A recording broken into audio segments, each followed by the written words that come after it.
I feel like this shit ain't gonna work. Corey Brazilian is live with the can you guys hear me? I don't even know if the sound is working or which mic it's recording from. I have to wait until somebody gets in here to tell me if they can hear me or not. Right?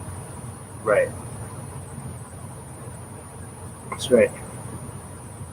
Yo, two people. Yo, can you hear me? Hello, man. Yo, you guys can hear me? Like, does it sound okay though, or does it sound kind of whack? Because I don't know. I'm using these headphones where you can talk in the mic, but I don't know if it's like actually working in this or if it's working in the webcam. As long as it's alright. Okay, good. Respect. Yeah, I just wanted to go live, yo. I don't really go live that often, but YouTube cut me off for a while. They was hating. What's up, yo? What's up to all my people? Checking out the comments. Why what? Why did I go live? Or why did YouTube cut me off? They was hating on me. I was talking too much real shit. I'm about to get assassinated like fucking JFK. Do you support Trump? I support Jesus Christ. That's it. Myself. No, I don't know, man. Like, honestly, about Trump. Yeah, right. Facts, yeah. But, no, about Trump, man, like, I feel like, I don't know what to fucking, I don't know what to say about him, man. It looks to me like the man has a hate for certain races for certain reasons. He seems racist to me, man. Like he seems like he may. I feel like he's a like from what I got from him earlier in time that he was like against corruption. He was against like he was like to expose corruption and like Illuminati almost like it seemed like he was against that shit. But truly, if he truly was, he would have never made he would have never made it to be a president because they're not just going to allow somebody like you think they're gonna let Tupac be the president when he was like Illuminati, fuck Illuminati, kill Illuminati, and like you know what I mean against the system that controls the fucking world, you know, and what's their agenda, right? Think about it. Somebody like Tupac or somebody that's against corruption or against Illuminati, isn't going to be very beneficial to their agenda. You know what I'm saying? So I feel like uh, I feel like Trump is like I feel like he means well. Like he some of the shit he says I agree with, but then he fucks it all up by being fucking racist and not seeing a bigger picture. Like he doesn't understand the lives he's ruining and destroying by the actions that he's taking and shit. You know what I'm saying? So and maybe he does, but he just don't give a fuck because he has his own agenda too. Like that's what I'm trying to say. Is like there's no greater leader than Jesus Christ. You know what I'm saying? That's the way I look at it.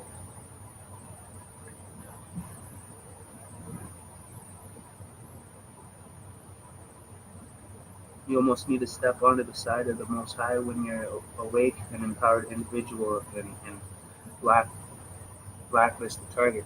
Well, see, that's the thing. That's all a part of God's plan, man. You know, it's all a part of God's plan. In the end of the day,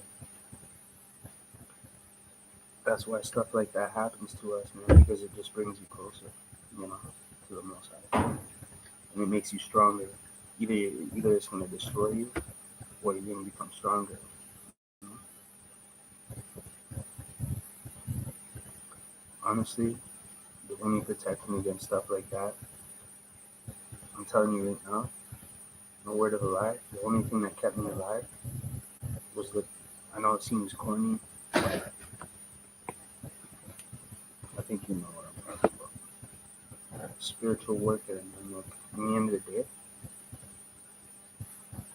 You have to be strong spiritually, and you have to have some type of foundation.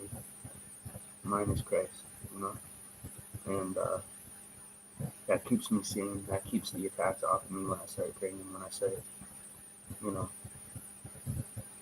yeah, the sound is low. See, that's what I was saying. Like, I don't know which mic it's using right now. Hold on. I wonder if I can. Shit. Oh, I cut it off. Can you hear me now? That sucks. Let me throw this laptop out the window. But no, you can hear me now?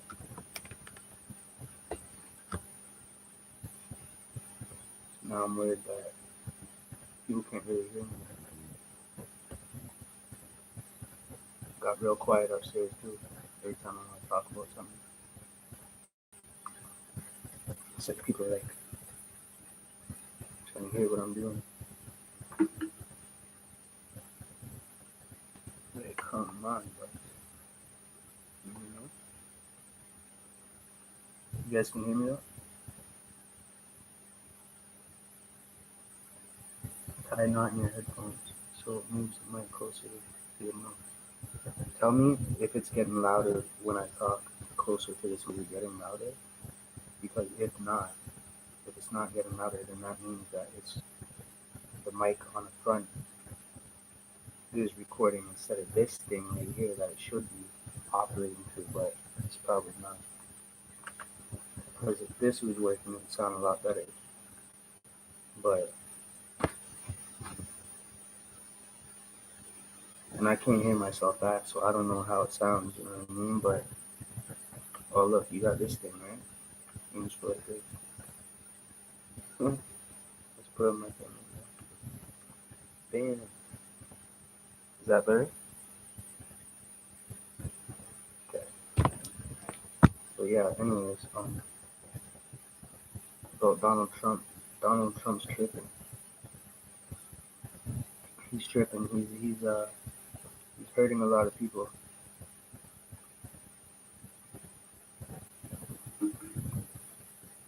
And that's another thing, man. Don't getting involved in politics isn't a good idea. Politics creates division. That's all it is, really. You have a different opinion than I do, but it's easy to create separation and division, you know, if that's all you do is like consume yourself in politics. That's why I don't pay attention to that shit. Like liberals, fucking Democrat, all that weird ass shit. Fuck all that shit, bro. That's not beneficial to anybody. Like you can't sit there and assume your brain power and shit like that. It has no intellectual benefit. Like you can't elevate and evolve yourself in any way, mentally, spiritually, in any way, by focusing on shit like that.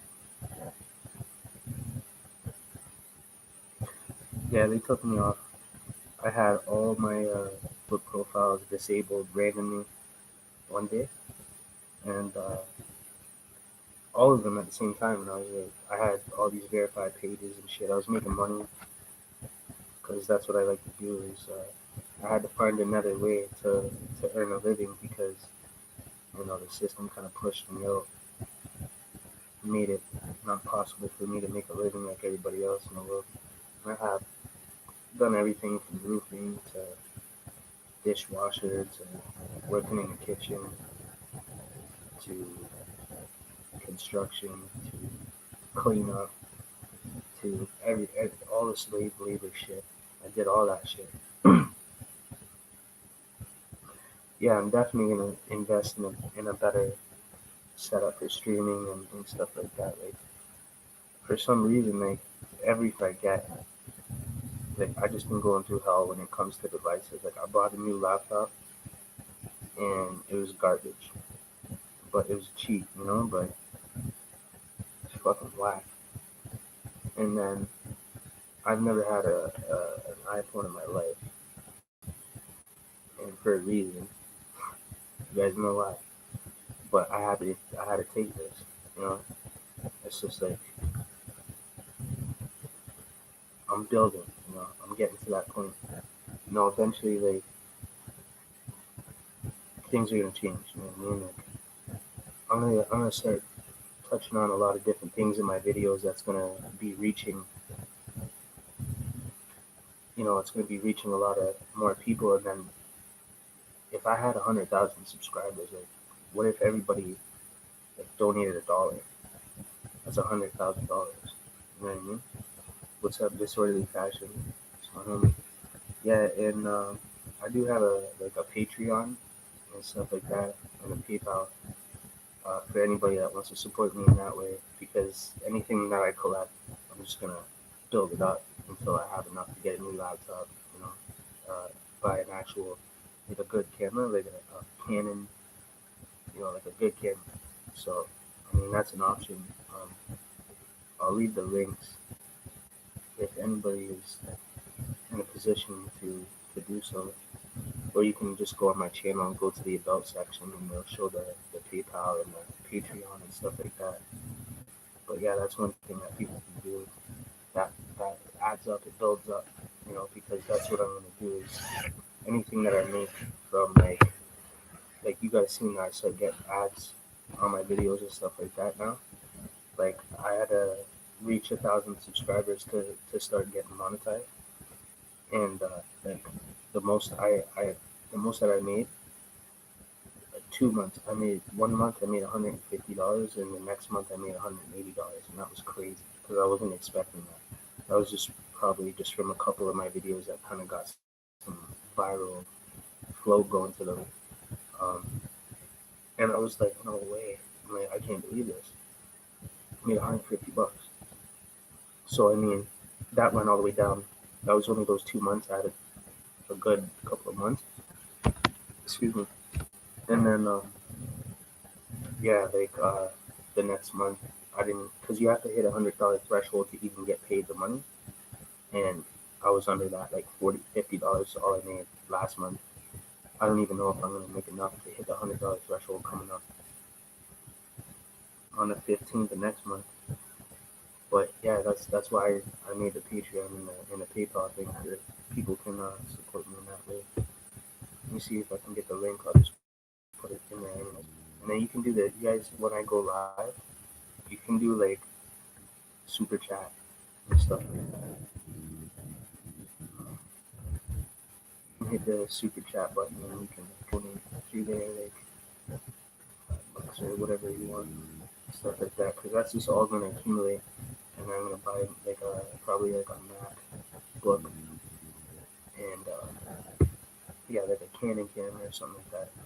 That way I can do better videos and all that, right?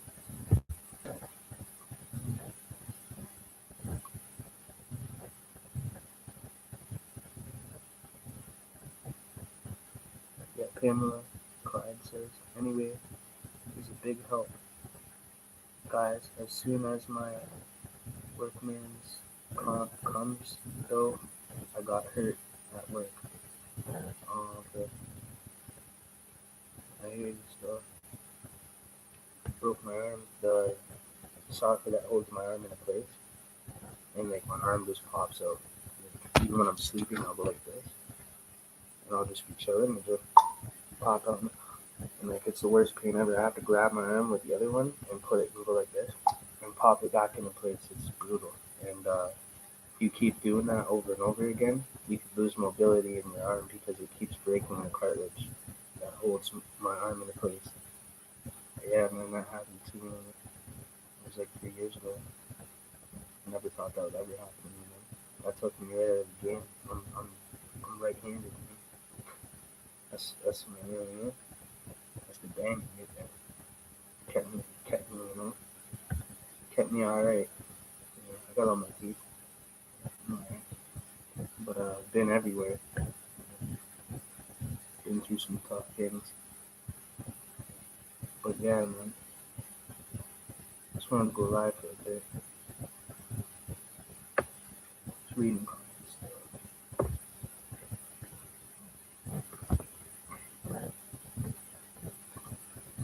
Yeah, it's crazy though. You guys think about you guys seeing the Tupac stuff going on right now? Machiavelli the Don, he's coming back. Actually, I'm uploading a video right now about that. I grew up off Tupac, you know. I wonder if you can see that. I wonder if that's gonna work.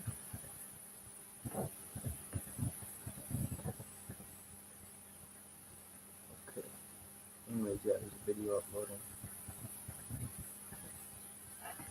Hell yeah, Tupac's alive, man. You playing that whole thing out, we already know that. The mastermind, bro. Hold on, what's that? Trying to find something.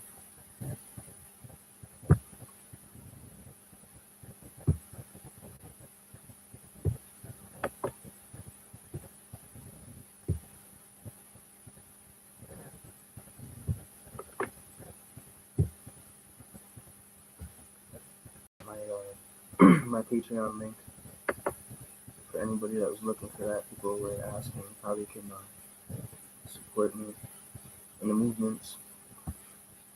So I'm gonna continue to grow, you know, and I plan on reaching the masses. You know, only thing is like you gotta make videos about stupid shit like Takashi 69 and like, you know, Soldier Boy freaking out talking about Drake, like just stupid shit like that. You know what I mean? Like, if I started making videos on everything that's buzzing on the internet, my views and my subscribers would go up fucking like, by 1,000. I don't I don't have any proof. I just have my outlook on it.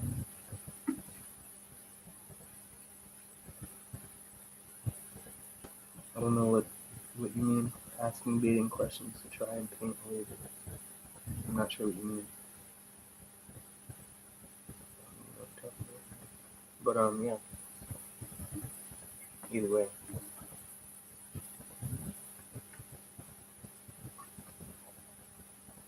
got some surprising things coming up.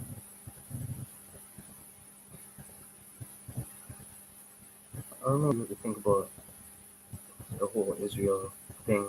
I know that they something happened where it went back.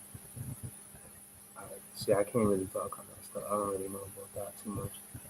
I seen something about how they were talking about Israel became back to its original state, like where I have no idea.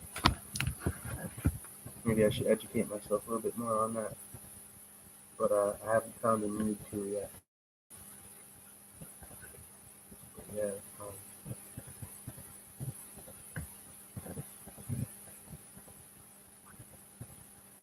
Oh, okay. Somebody trolling in a in the comments trying to play fucking agent games and shit.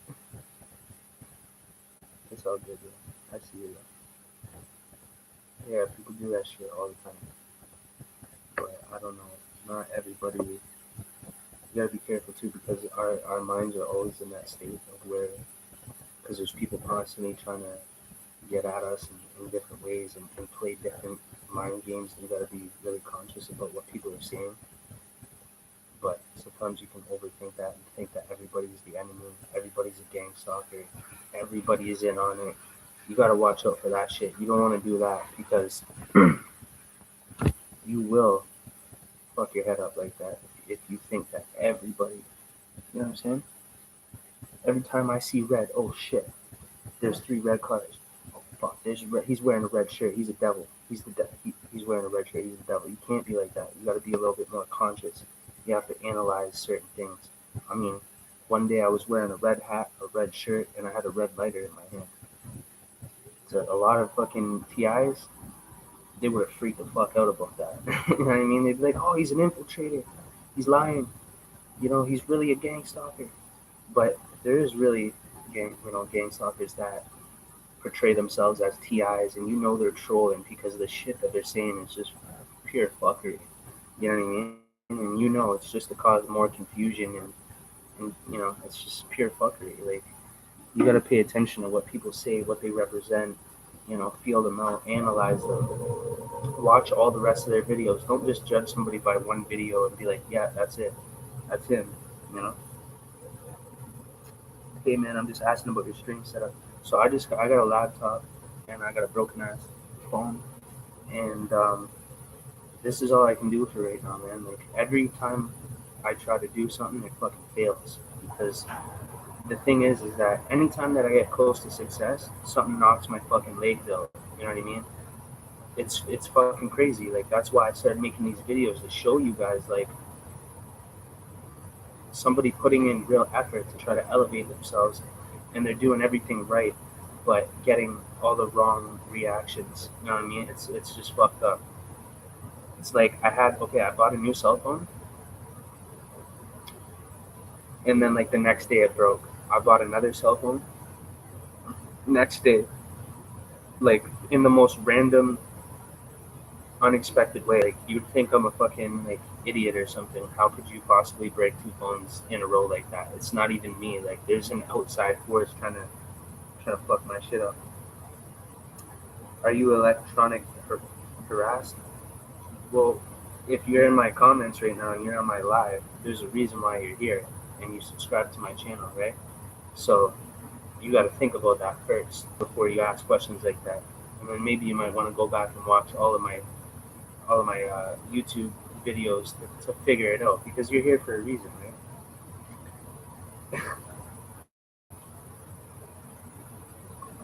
90% of my following is on this channel because of a video that I made about gang stalking. Some shit that was happening to me, right? I'm not going to consume all of my hours and time into one thing, giving it power. You have to be careful about the balance.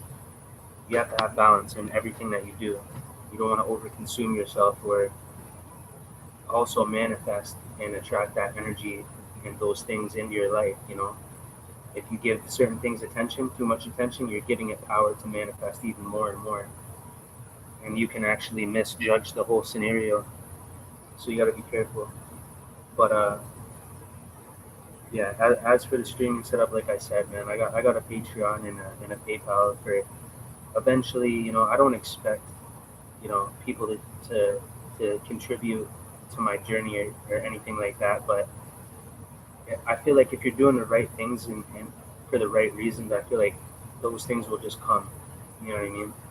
Um, like, if I just keep doing my thing, you know what I mean, and empowering people with my videos and just talking about real shit, you know, I mean, one day I might have 100,000 subs, and you know, a lot of people might become a Patreon for $5, and like, think about it, man. Like, if one of my videos went viral and it got, you know, 1 million views or something, how many subscribers am I gonna get out of that?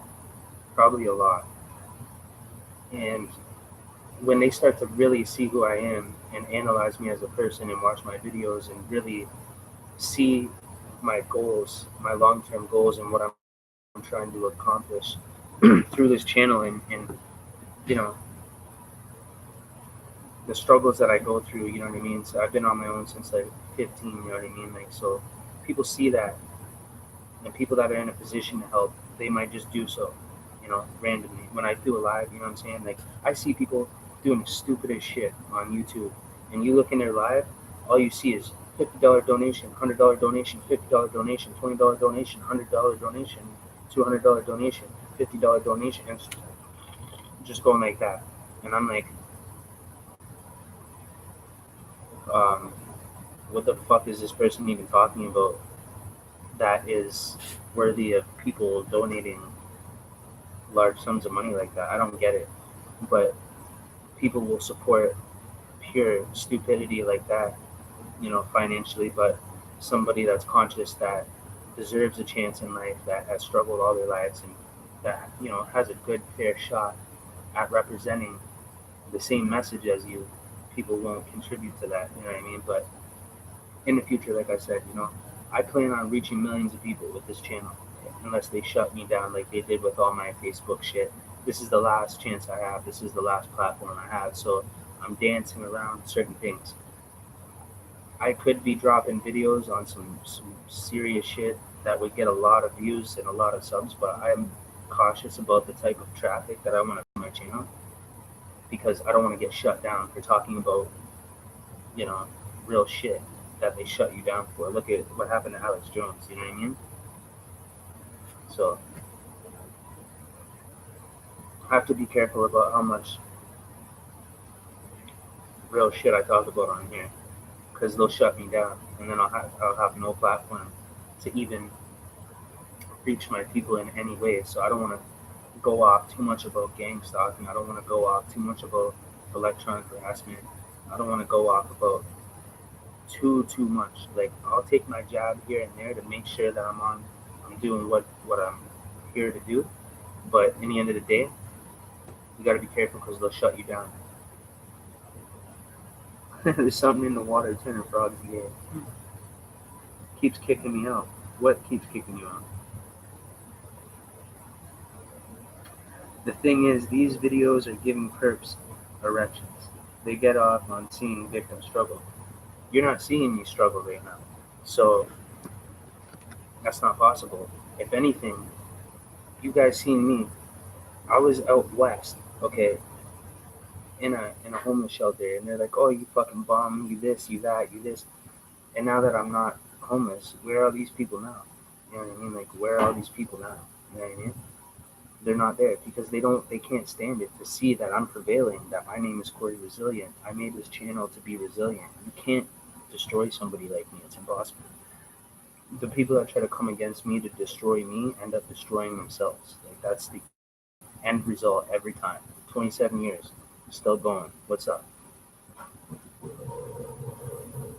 I don't pay attention to liberals or Democrats or any politics or any shit like that. I know one thing, the system is corrupt. The system was built on corruption. The entire foundation of the social system was built on corruption. The intent behind the system and everything that attaches itself to the system was built with the intent of corruption. Therefore, what is the point of consuming myself in this corrupt playground back and forth that people like to play with each other in a fucking world that really doesn't matter? Like, in the end of the day, I can't watch that shit, and I can't consume myself into that because it's just, first of all, I just got into an argument with somebody that is actually genuinely a follower of mine and somebody that genuinely cared about me, but they let politics get in the way of our relationship. You know what I mean? They started bringing on politics. That's not good. Don't bring politics. You know what I mean? Don't bring politics into friendships and stuff like that because it can create division. You know what I'm saying? And why do that? You know what I mean? Like in the end of the day, you don't want to cause division, but you want to be intellectually aware of all parties and what they represent and what they do, but not to consume yourself into it too much. I'm aware of it, and that's all I need to be, is aware of it. Right. But yeah, man, I'm not worried about the perps or any fucking the ops or any of that shit because in the end of the day, most of my enemies are dead. I outlived all of my enemies. I have all types of people trying to kill me in real life, not no internet shit, no fucking perp gang talking shit, like real fucking hitters, real gangsters. Like, like I was never an internet fucking character. You know what I'm saying? I wouldn't go on the internet and make a video. I was in the street, you know, and I was a rapper. You know, I haven't made music in a while, but that was my passion. You know what I mean? You get a lot of hate, you get a lot of static when you speak a lot of real shit. I try not to be too arrogant, though. You know what I mean? I try to stay humble, but to a certain degree, and it depends on who I'm directing that energy towards. You know what I mean? Yeah, man. crazy shit going on right now in the world. Like, I see it closing us. It's locking us in. You know what I mean? Like, I'm telling you guys right now, I have a plan to leave Canada. You know what I'm saying? I shouldn't even really talk about that too much, but in the end of the day, anything that I say, if it seems exposing to you guys and you think that I'm making a mistake by exposing myself, just know that I'm giving inch by inch because I know that I can give that much at this point in time without it affecting my plan. You know what I mean? Without anything being able to interfere with what I'm doing. You know what I mean? You don't want to give too much up. People like to fuck with people's lives, you know what I mean? But I've been through the worst already. Been to the bottom. Only go up from there, you know?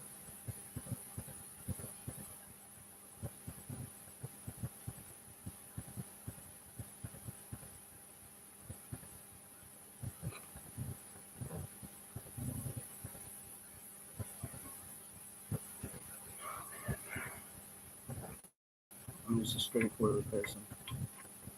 That's all it is. In the end of the day, people don't like that. No, dude. This video that I'm uploading right now just got stuck on processing. It does that sometimes, but it kicks in. I can't believe I have to use this fucking Illuminati phone.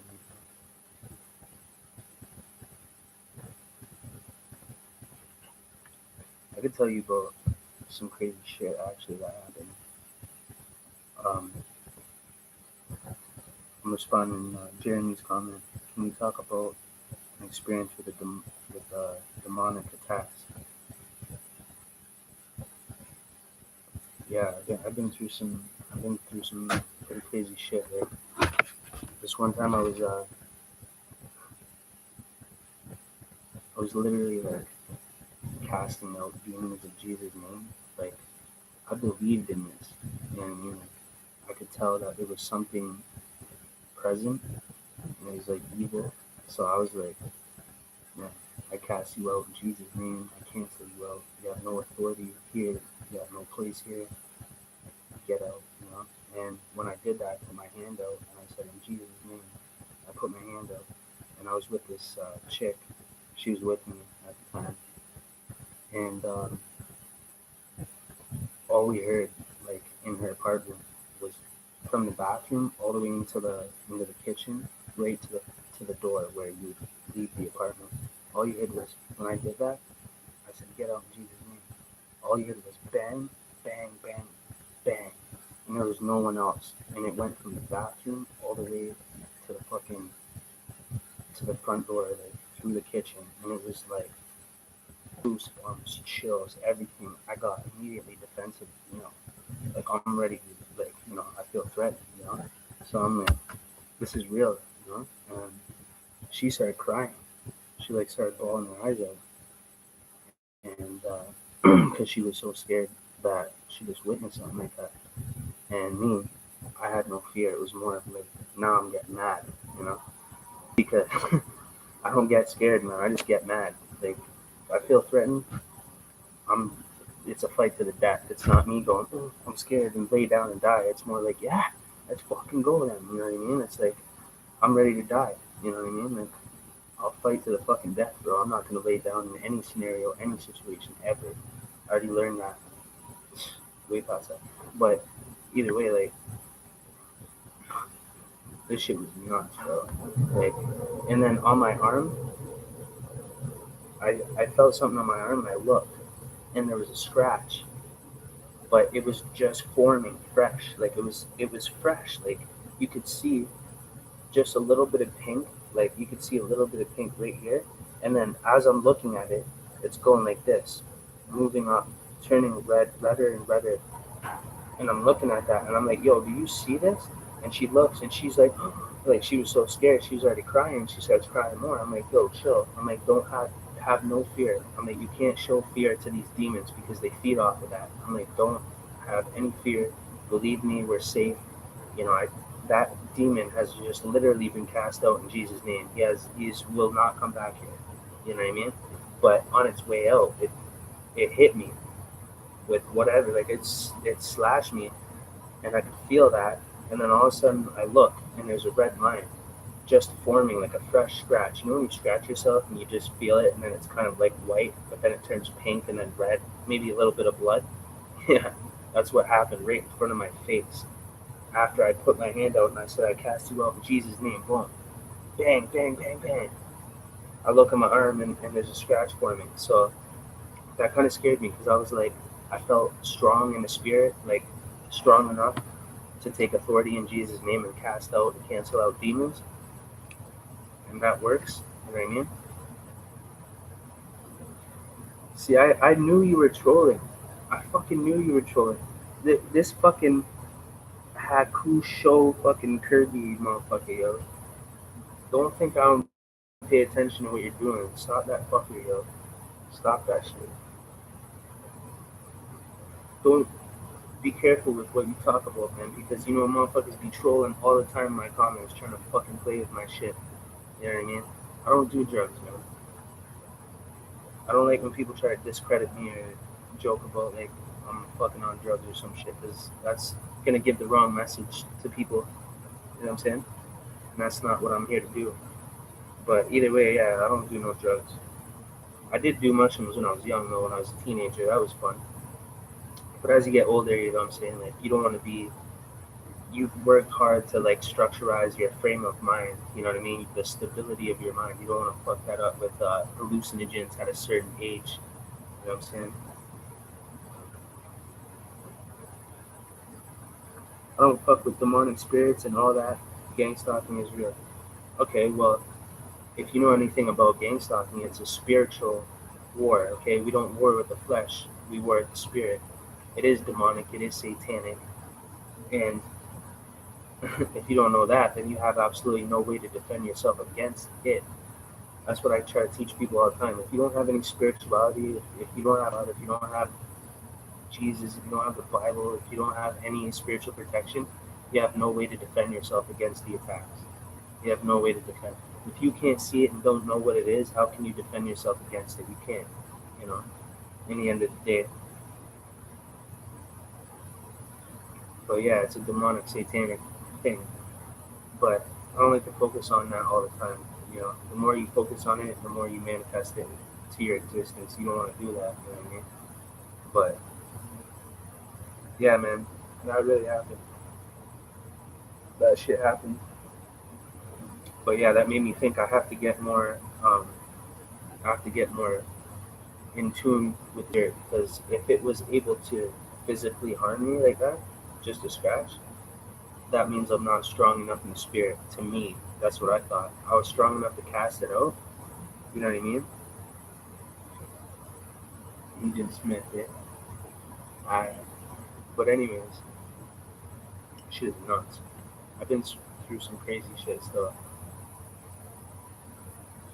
But yeah, I think that's crazy that I hit 2K subs, 2,000 subscribers. That's pretty crazy, man. Honestly, like I started this channel like a year ago, and I was in BC, and now I'm back. I'm out west, or sorry, I'm out east now, Toronto area, and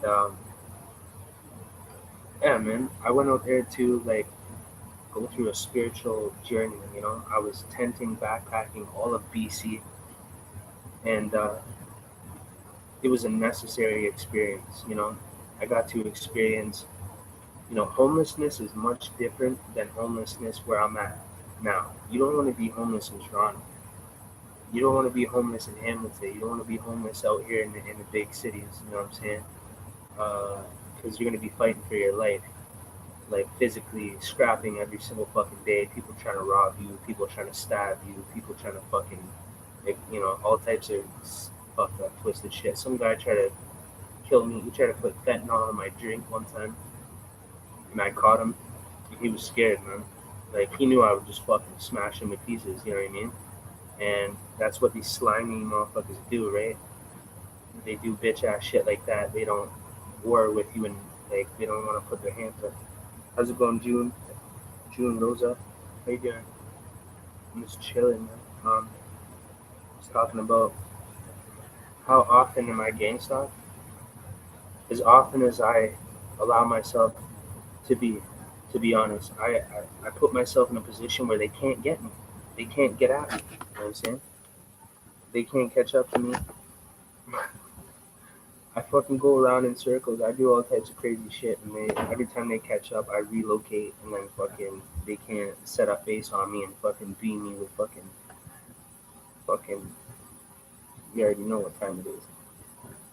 That's why I stay in such a good frame of mind, is because I'm feeding myself in the right way and I'm moving in the right way. Where I was in a position when you guys first seen me, when I was out there, out west, I made a video that went viral. Guy catches gang stalker in the act and gets framed. Okay, that's still going viral. Every day that goes up 1,000, 2,000 views. Like it's at like 57,000 views now, almost 60,000 views. Do you understand how many fucking agents are on my head top because of that? What if you made a video about gang stalking and it got 60,000 fucking views, 200, 2,600 comments, and over 2,000 likes? That's, you gotta be careful. Like, you know what I mean? In the end of the day, you would think that that would put me heavily, heavily, heavily under attack. But guess what? It made them all fuck off because I have power now. I have power in numbers. That's what they use against us. They organize, and they organize, and they have numbers against us. And that's what I'm trying to say. That's why I was trying to bring us all together. I made that gang stalking community website and everything for us to stay together. You know what I mean? So that way we could come together in an intellectual pattern, organize ourselves in numbers, and then fuck with them back. And then they have no power against us. The only power that they have against us is in the mind, bro. Is getting you to pay attention to the color coordination, getting you to pay attention to the fucking, the sudden amount of cars that just show up out of nowhere and start fucking doing weird, pulling up and fucking doing weird shit. It's so obvious, right? But you don't realize that pattern, it creates post-traumatic stress, okay? It creates mental distortion. It creates schizophrenia and paranoia and shit like that because you're paying attention to all this shit. So your mind is fucking stressed out to the max. Your brain is stressed out to the max and it starts to deteriorate. That's why you don't fucking consume yourself in gang stalking in the fucking attacks. If you stop looking at them, they'll go away. If you start praying in Jesus' name, they can't hit you with the beams. They can't hit you with the electric harassment. They can't fuck with you. If you use a VPN, Tor, and a MAC address changer, they can't fucking trace you. Okay? There's certain things that you can fucking do to live your life where you don't have to be under attack. The last thing that they can do is tune in on your frequency and use other frequencies to disrupt your frequency. But the only way that they can do that is if they get close enough to you to analyze your frequency. They have technology, and no, it is not the fucking satellite in outer space. Okay? A lot of people think that it's not. Yeah, maybe the 5G fucking, telephone fucking poles or whatever you want to call them, the wireless cell phone fucking 5G fucking poles that they put everywhere to fry us with radiation. They can use that shit. They can use them, and that's what they're using.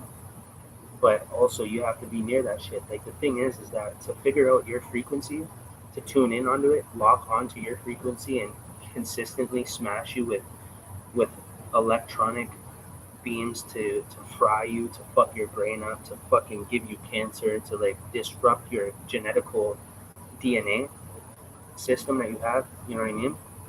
They have to get close to you at first.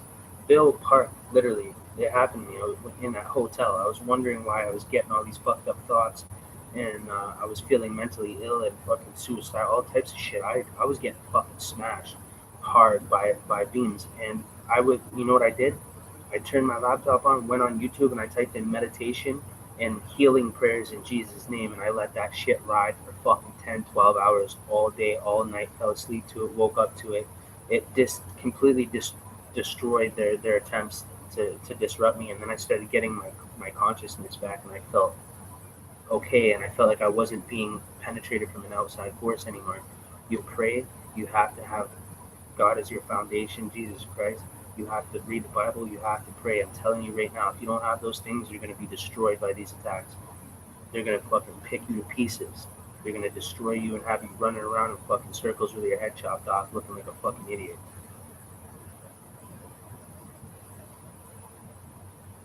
Now I got to catch up to all these comments. Hold up. Yeah, it is satanic, it is demonic. But like I said, people think that I'm not a true TI because I'm not heavily affected like them, and they think they're more attacked than I am. Are you fucking dumb? Do you have a video that has 60,000 fucking views under the title gang stalking? No. What do you think the agents are doing all day? They're typing in gang stalking in YouTube and fucking picking us to pieces. They're getting in the comments, trying to deteriorate our minds, make stress us out, get us to react. All types of agent matrix fucking fuckery, you know what I'm saying? And so think about that. I have one of the biggest, wow, I just thought about it. I have one of the biggest videos ever made under the title gang stalking. The other ones, there's like two of them, right? And that's from Vice.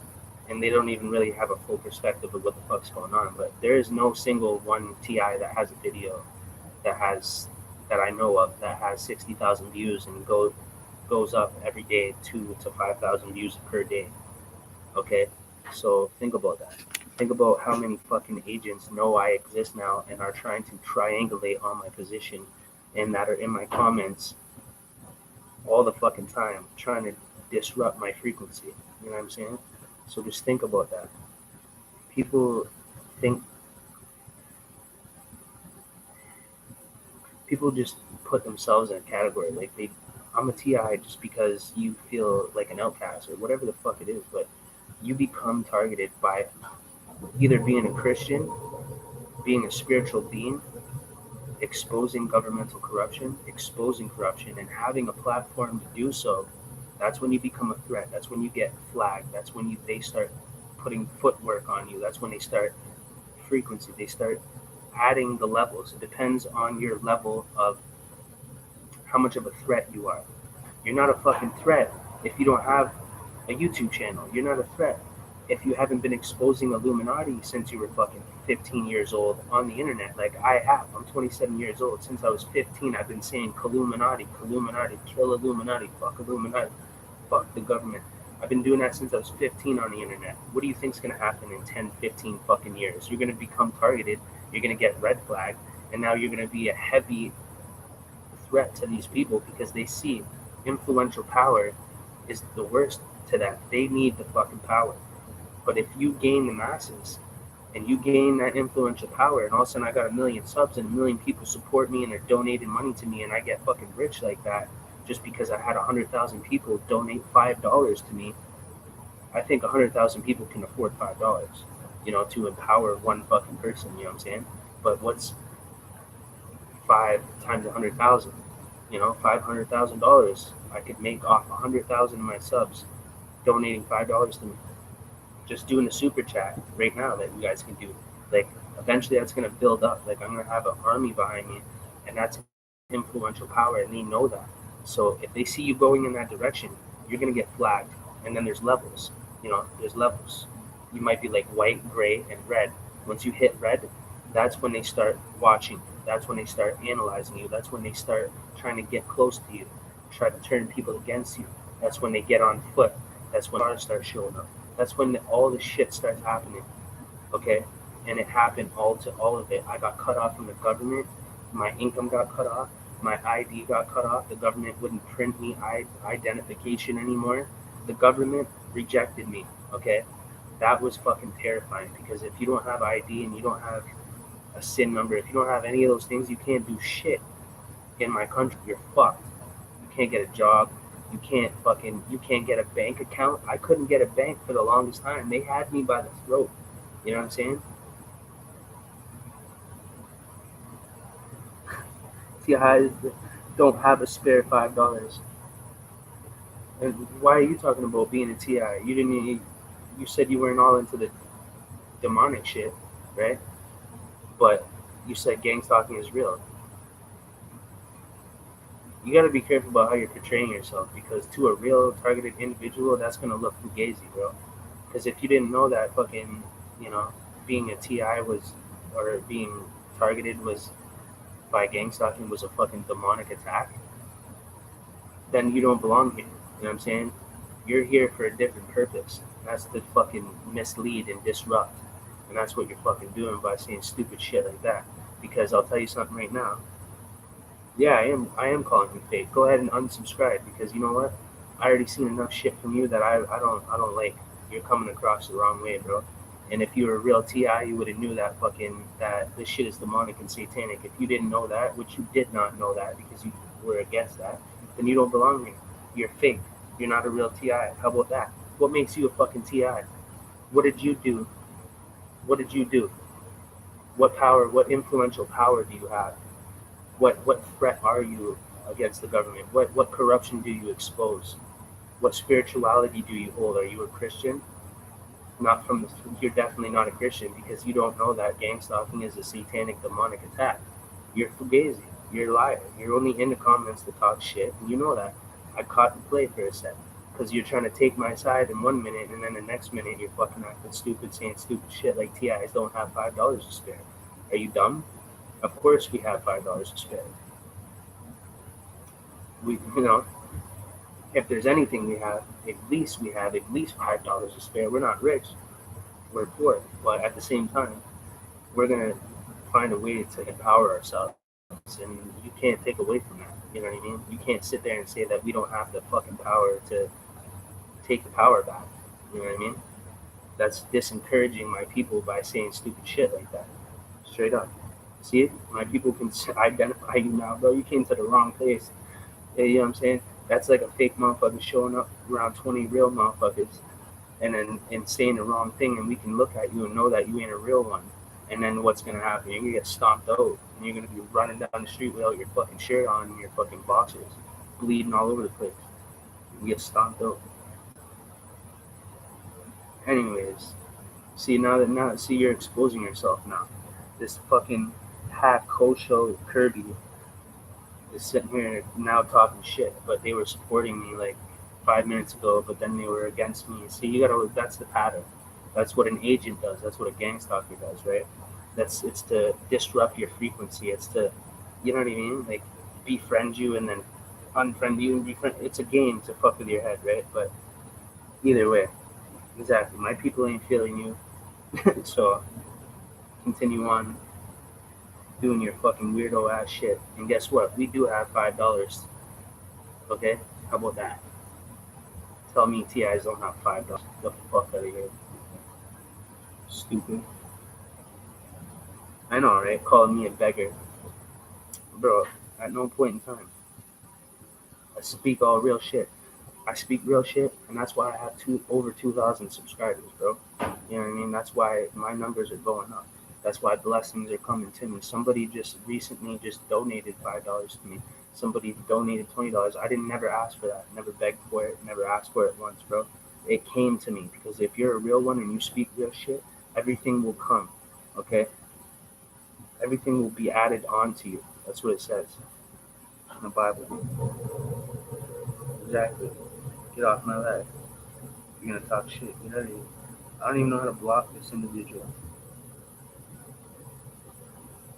And it's not about sarcasm, man. Like, this is not a game. We're not here to fucking play games through conversation in my fucking live. You know, now you're disrupting the entire live because you want to say stupid shit like TIs don't have $5 to spare. Like, get your shit together, bro. Like, either you want, like, if you truly in your heart are attached and connected to this shit, bro, we are fucking warriors, bro. We're spiritual warriors. You couldn't even identify that gang stalking as a demonic, satanic thing. What does that tell you? You're in the wrong place. Like, you I think I've seen you trolling a couple times before. Like, you need to just stop your shit. You know what I mean? You just need to go away. That's it. If you take anything from my videos that's beneficial to you, then that's great.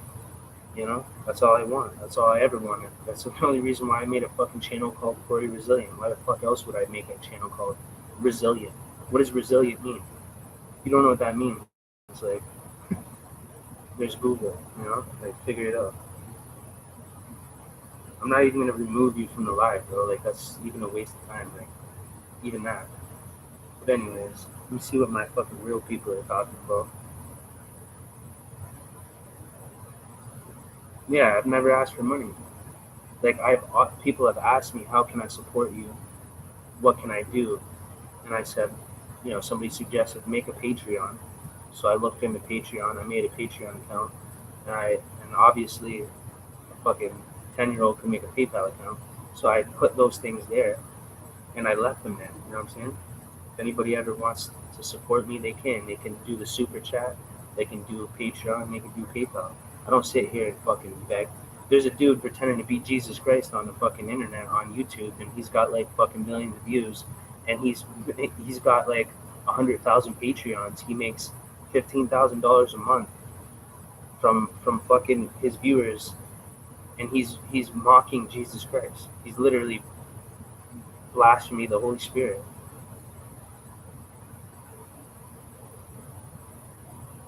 You know what I mean? And then you got somebody like me that, you know, it's mind-boggling, but I know that the truth is gonna always surface, and the truth is always gonna prevail in the end. Uh, like we all say, like what's the saying?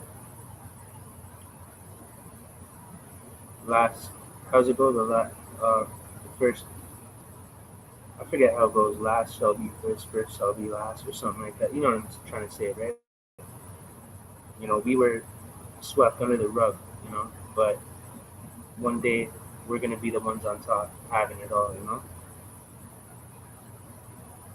Yeah, you seen that? Yeah, yeah, exactly, bro.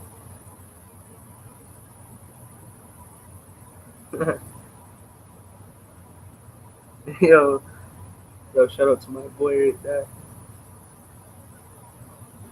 RZ up, Kirby, you crackhead. Is that what you said? This guy's trying to bring distortion to my life, yo. This weird ass Kirby individual was sending the wrong signals, trying to disrupt the shit. But yeah, bro, on some real shit. See, when you get people like me and you guys for TIs, like, this is the great thing. They can't say nothing against me because I already had an establishment online. Like, I was a rapper. Like, I'm Blue Badge verified on Facebook as Sincere Music. I'm on iTunes, Spotify, Google Play, Apple Store. Bro, like, my foundation was built long before motherfuckers try to tear it down and discredit me. You know what I'm saying? And I was already fucking built my credit in the streets before I ever touched the internet. I already put my time in. I already went to jail. I already fucking proved my point in the flesh before I ever touched the internet. So nobody could ever say I'm just some internet fucking catty. You know what I mean? Like, I'm too real to be portrayed in a fake ass manner. Like, it's not possible to to you know discredit my character because it's already apparent. You know what I mean? But that's what I like. Like, I don't do no drugs. I don't have any drug addictions. I smoke weed. That's not a drug. That's a plant, and it's illegal in Canada. Like, they made it legal, so let's scratch that fucking argument, right? But in the end of the day, that's all I do, you know. And I don't do no drugs, like, you know what I'm saying. So they can't say, oh, this kid's a fucking meth head. He's schizophrenic. He's paranoid. All that shit doesn't. Excuse me. It doesn't work with somebody like me because I know how to present myself. I'm a clean cut, sharp young man, and I'm about that shit. And I will punch a fucking gang stalker right out of his fucking shoes. I will fucking slap a gang stalker right out of his fucking socks. And then I'll eat his food. And then I'll make him pick his teeth up off the ground and spit on him. What? Huh? You know what I mean? Like, bro, people can't scare me, bro. I grew up around fucking gangsters, bro. like tatted up monsters, 10 timers. My boy's doing 13 right now, like my best friend. You know what I mean? So it's like, bro, that's the scariest shit. Like jail's the scariest place you can be. You're around fucking gangsters and demons, bro. Like if you ain't 100 authentic, you're gonna get your fucking face smashed out. You're gonna get your teeth punched out. You can't go where I've been and come from where I come from and look like this. Your face would be caved in, or like you don't, like, you know. And I have no fear. I don't fucking, you know what I mean? I'm not scared, bro. Like that's why they can't fuck with me. I'm untouchable. Like I'm unbreakable. You know.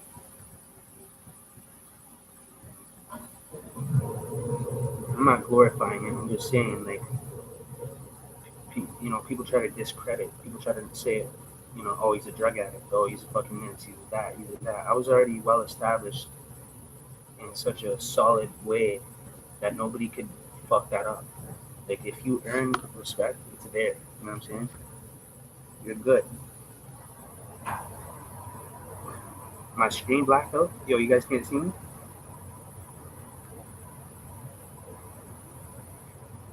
Tell me if you guys can see me.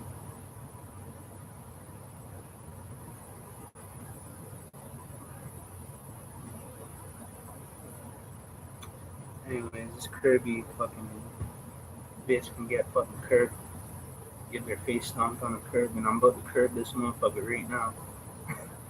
Right off the live, bro. You can't disrupt me. You can't fuck with me. I'm too elevated, bro. You're in the wrong place. Fucking keep it moving, bro. I think I removed that catty. That fucking. Okay, y'all can see me now?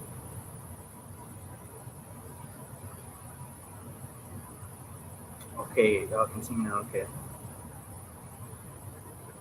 It's alright, hot stuff. Um, but yeah, man. Shit. I'm uploading the video. It says processing 87%, so it's almost done. So you guys make sure you check that shit out because it's about to drop, and it's about Tupac. Actually, West Side. What am I talking about? I'm from the East Side, so but I was just on the West Coast, and it was nice. You know what I'm saying? But there's a lot of weird shit going on over there. These fucking hillbillies and shit. I had to come back to the city and get a get back rooted to where I come from, you know, because that's some weird ass shit. How are you alive if all true? Why are you even here questioning me? Come on, man. I guess a lot of people just talk. I'm just not used to it, man. It's fucked. When you live in a world where everybody's mad fake, you know what I mean? And then you get that one real dude that talks about real shit, and now the world can't differentiate who's fake and who's real anymore. You know how bad that feels? Like being the one real one there, and like nobody can even tell the difference in between a real one and a fake one no more. Wow. What the fuck do you do now? You know what I'm saying?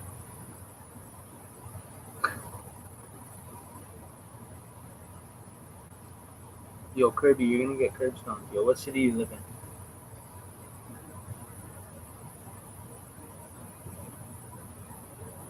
Yeah, no doubt, eh? Josh, Josh Park. Sorry, I don't know how to say it. He said people who are miserable have to try to bother other people. No shit. Get out of my life, bro. What's wrong with this Kirby? Kirby needs to get curb stomped.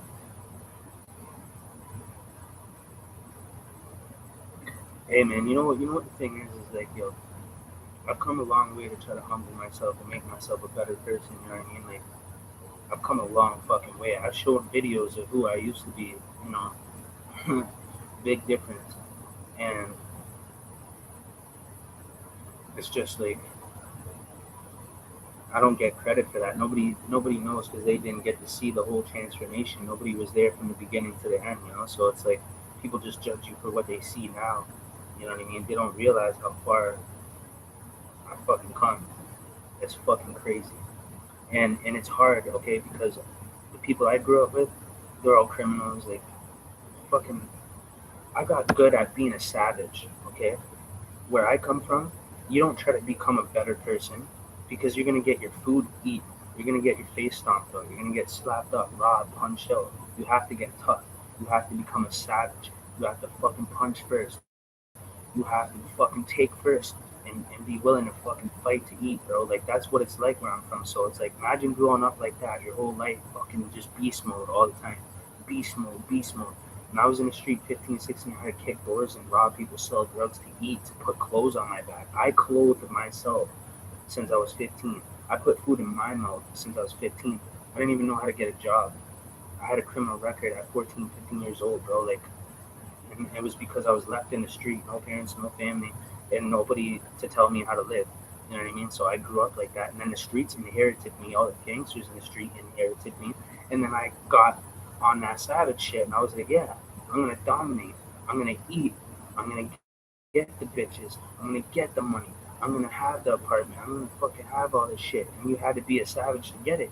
You know what I mean? But then when you structurize your whole life like that, and now somehow you're supposed to become a humble, you know, um, hardworking citizen, there's no place for people like me in civilization anymore. Once you grew up like that, you're cut. That's it. You got a criminal record. You've grown this mentality to survive. There's no way that you can fucking change that. The only thing that can change something like that is spirituality, is God coming into your life and changing you internally. You know, that's the only thing that can change you, and that's what happened. But it's a spiritual growth. It's you grow and you grow and you grow. It don't just happen. You don't just stop sinning. You don't just stop swearing. You don't just like people are dumb. I gotta catch up to all these comments. Holy fuck, you guys are going ham over here.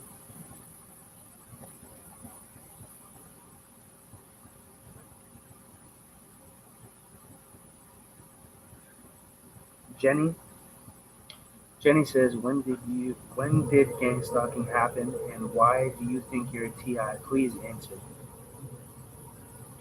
Now, before anybody were to answer a question like that, think about the question that you're asking and where you are right now. How did you find me? Okay?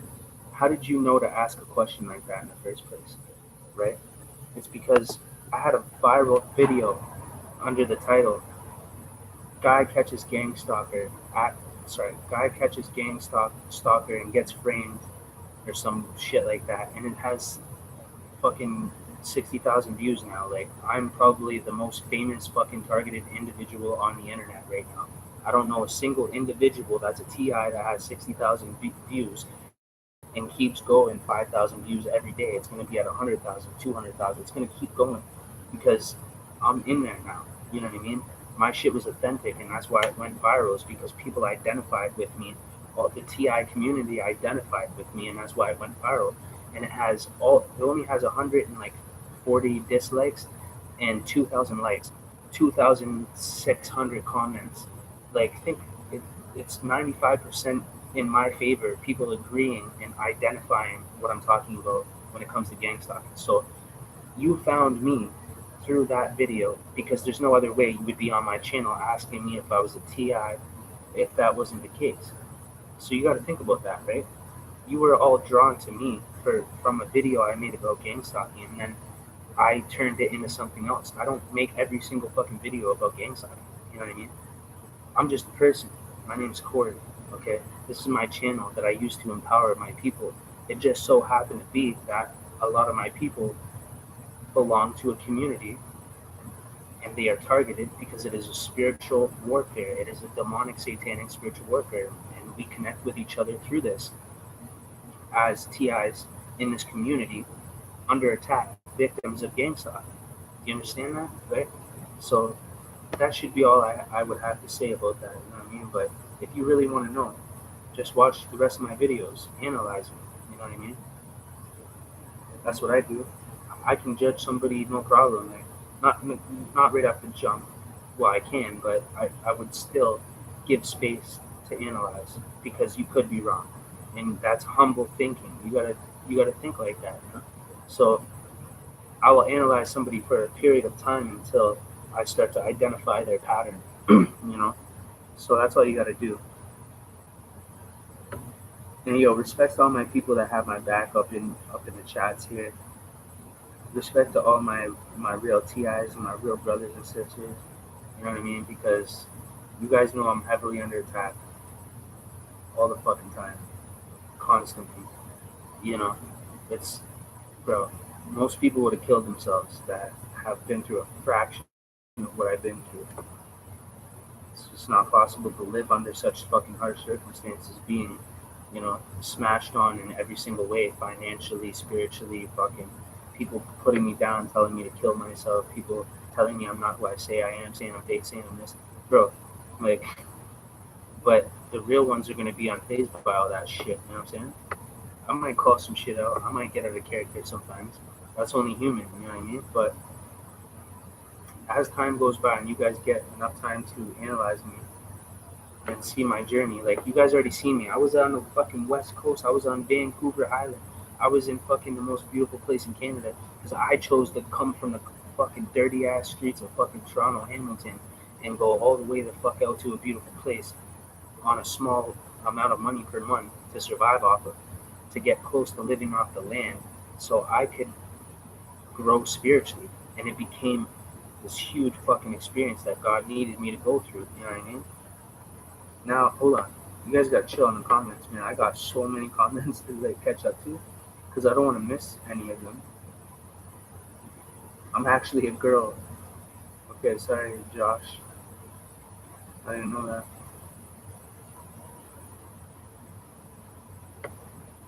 What's up, brother?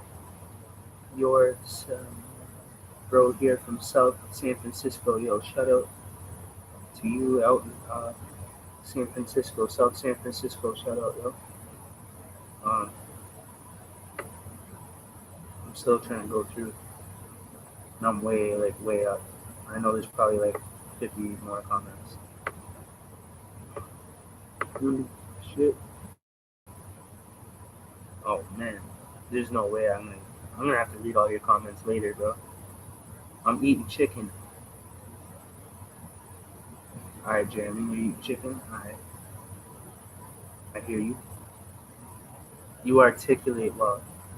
Yeah, man. And you know what? If you were to watch a video of me in 2012, it would blow your fucking mind. It would blow your fucking mind how far I've come intellectually, spiritually, and just how I built myself as a man. It's mind-boggling.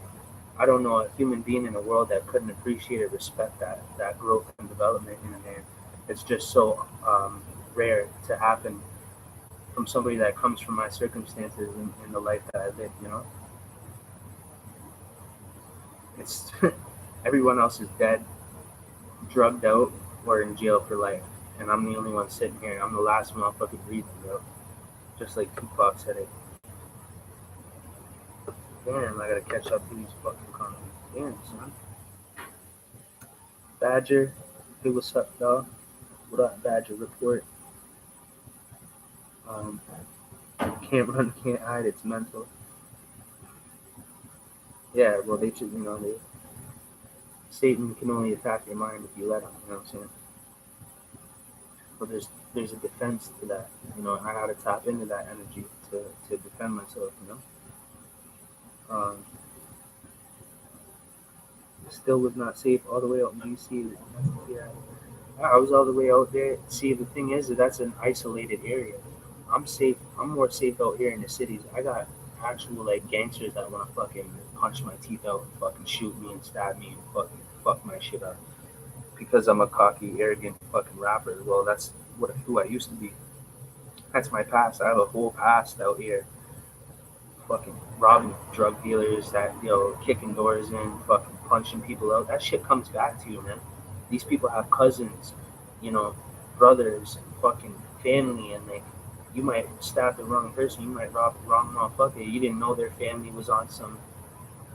I don't need to say the words for you guys to understand what the fuck I'm saying, but I bumped into a lot of high entity people by accident doing gangster shit like that, thinking I was a bad man, you know? And there's always a bigger gangster, bro. Always. And if you bump into the top tier motherfuckers, you're in trouble. You're gonna get 3 strikes.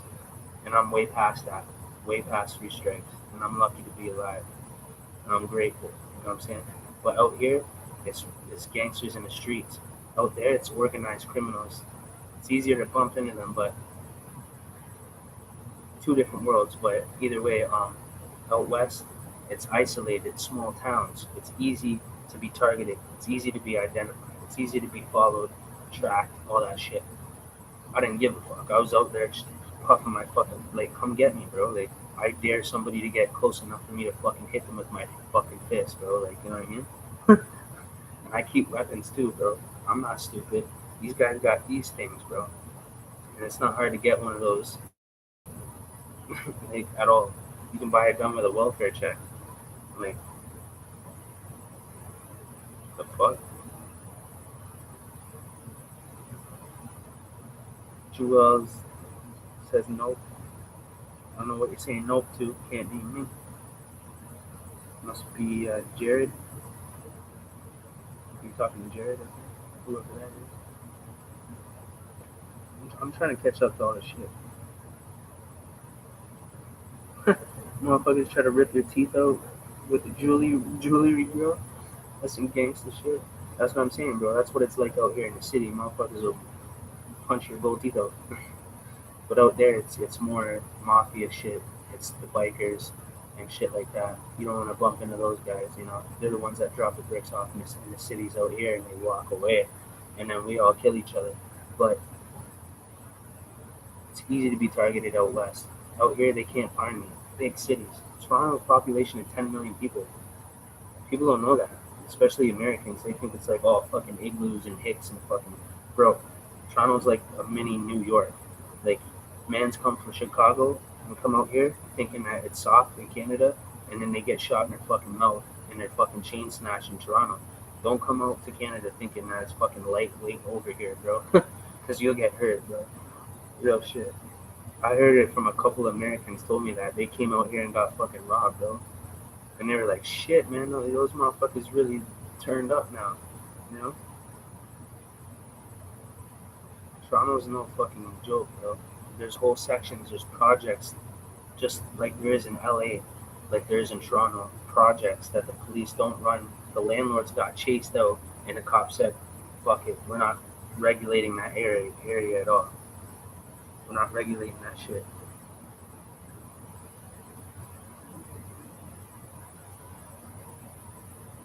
So even the cops won't go there, ambulances won't go there.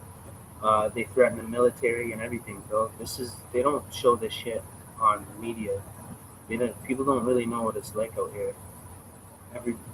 The way that America portrays it to be is just fucking completely backward. Like, I hope y'all don't come out here thinking like that, because that might get you hurt. I wouldn't do that. Never underestimate anybody or any city or any place. Be just aware. Stay humble, you know.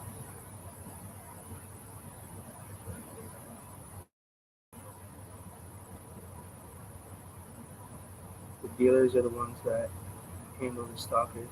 Cops for keep it on the down low. I don't know about all that shit, bro. There's a lot of shit going on that people wouldn't fucking fathom. And I've seen it all, bro. I've seen cops buying coke off fucking people that I'm fucking like, bro. Like, it's, and then I'm thinking like, what if this motherfucker's an informant? He's selling coke to the fucking cops and shit, bro. That's fucking crazy. Like, I'm getting the fuck out of here, bro. But really, the whole system's corrupt. And it's not that that dealer was a fucking snitch or he talked to the cops or anything. And just once you get to that level, you realize the government's the one dropping the bricks off, bro. And a lot of these cops are snorting coke like fucking strippers, bro. Like, when you see, you know, and they want to be a part with the gangsters now because they feel that fucking attitude. They want to be with the gangsters. And what are you gonna do to them? Fucking caught, man. And he tells you to fucking, you know, that's scary. I would never do that, but I've seen some crazy shit. That's all I'm saying. Like, my whole perception is like, I don't even fucking think I have anything figured out anymore. I'm just watching, like, damn, what? What the fuck? Are you fucking kidding me? Salute. I'm fucking keep it moving, bro. You know what I mean? Like, I've seen it all, and nothing fucking surprises me anymore. Like, holy shit. I'm trying to catch up to everybody's comments again.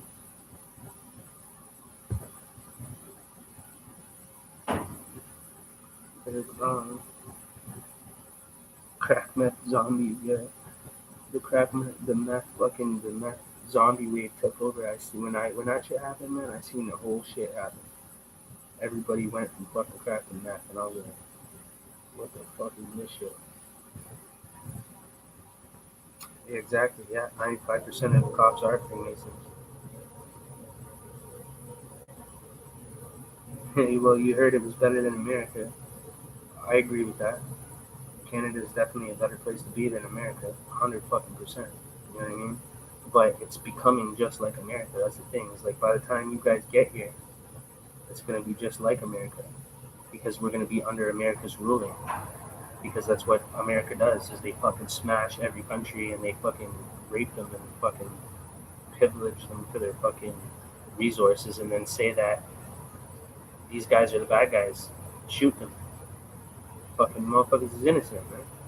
But America's the big ass bully, the most corrupt fucking shit ever.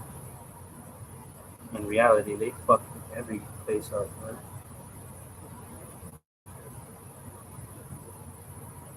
Yeah, one world government, exactly.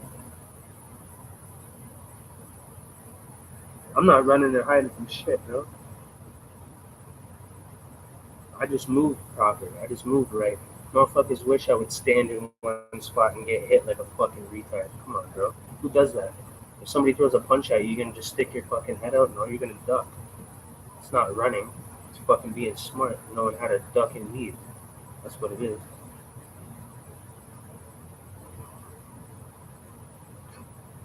I knew you were gonna say the LOL for that one. Some goon shit, bro. You already done know. Huh?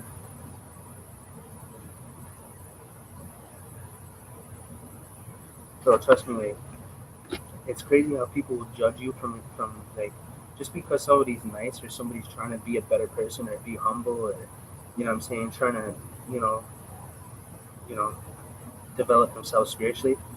They get it twisted like, bro, I could snap at any minute. Like, you know what I mean? Like I grew up fighting, I grew up doing a lot of crazy shit and I'm not putting up with anybody's shit, bro. Like, you know what I'm saying? I still will punch someone. I still will stab somebody. I haven't done that shit in a while, and I haven't had to because God removes people out of my way. Because I pray in Jesus' name, and I say, "Those who plot death against me shall fall into their own traps in Jesus' name. No weapon formed against me shall prosper in Jesus' name." And when I pray those things, and I give it to God, and I say, "God, let me not have to use my hands against man. Let you remove them out of my path before I have to intervene." They're destroyed. All my enemies are fucking dead right now. Like I am watching them drop, drop, drop, drop, drop. Everybody's just dropping left, right, and center, and I'm still just there, unaffected, no drug use, no nothing. They're ODing, they're doing their own product because they got too fucking gangster and they thought they were too gangster and they started doing their own shit and then they fucking died, you know? Exactly, bro. Like, trust me, I grew up in a city. I already learned, man. I already learned. I don't. If anybody even acts weird around me, I'm smashing them. Like if you even look at me weird, I'm smashing them because they're plotting on me. You know what I mean? That's just how it is.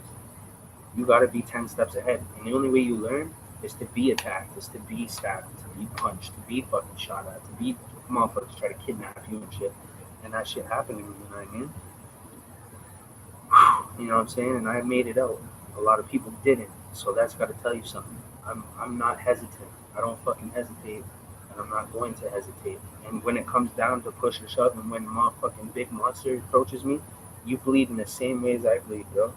You might be able to smash my fucking head off my shoulders, but I know if that's the case, if I can't beat you physically with myself, and you're threatening me, and you're gonna think you're gonna come and slap me up or punch me out, fuck, you're about to get your whole reality turned upside down.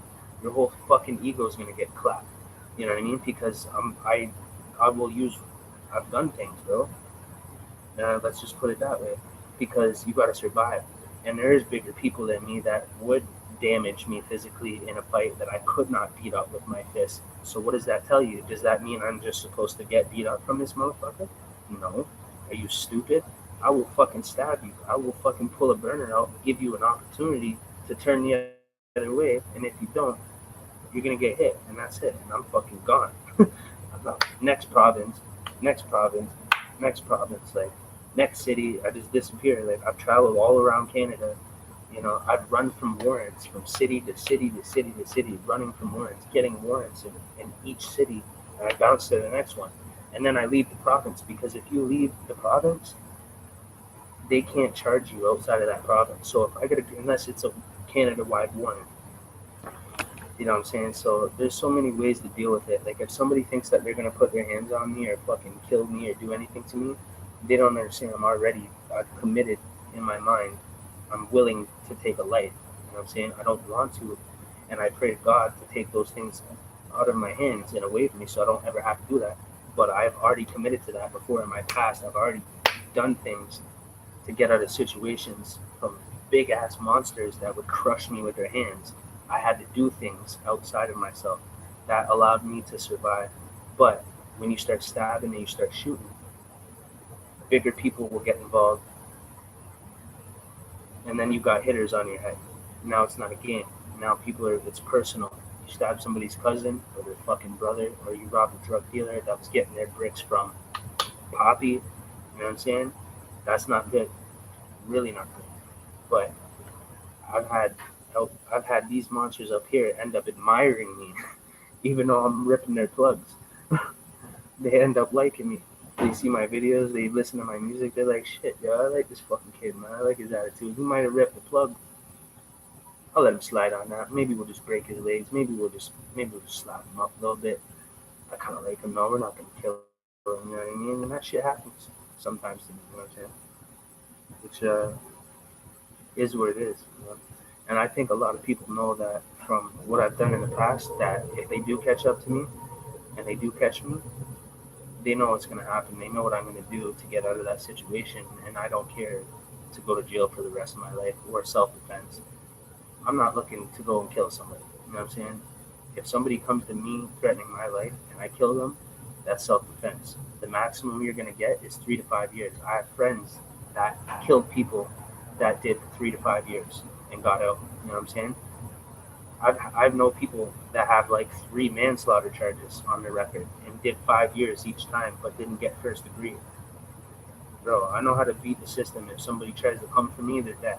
Period. You know what I'm saying? And I've already committed to that, and I've admitted on live that it's out of self-defense. I have no intent to go and seek anybody out to kill them, and I never will. That's first degree. There's a big difference, you know what I'm saying? But I have no intent to do that, you know what I mean? But if somebody tries to fuck me up, they're gonna get fucked up. Period. And it's always been like that. 27 years of my life. It's never been the opposite. I've taken a beating a couple times. I've got jumped. I've got chased down by some cars. This is Spartan. I'm a fucking warrior, bro. I'll fucking kill myself in the process of killing somebody else, bro. Like when you come from the bottom and you're fucking, like, it's crazy. I don't understand. There's nothing scarier than somebody's mind. It doesn't matter how big you are, who you're affiliated with. If the smallest motherfucker has the mind to fucking kill you, you fucked up, man. I seen some skinny motherfuckers in jail, bro, that I was like, this guy's out, he's here for a body? This kid, he's here for a body? And they're like, yo, that kid straight fucking bodied somebody, bro. And I'm like, damn, bro, that kid, I would beat the fucking dust off that kid. I'd beat the brakes off that kid one punch. But that kid, if you punch that kid out, he'll come back and stab you in your fucking throat when you're eating your lunch, bro, and kill you. Like, you gotta be careful. Don't let your big tattoos in your muscle think that you can go and smash people around and shit, bro. You're gonna get fucking dealt with one day, you know what I'm saying? Like, one of these skinny kids is gonna pull a burner out and blow the side of your face right off, you know what I mean? Imagine this guy in a cell with a big Bob. I've already been in a cell with all types of fucking scary big motherfuckers, and they didn't want no parts. You know what I'm saying? Because they know I'll fucking stab them up. Fucking put 20 holes in their fucking throat. Done on the east side. Huh? Talk to me about no selling Big Bob and shit.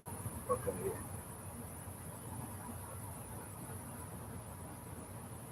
Yo, don't even conversate with fucking Crazy, yo. Don't even worry about that.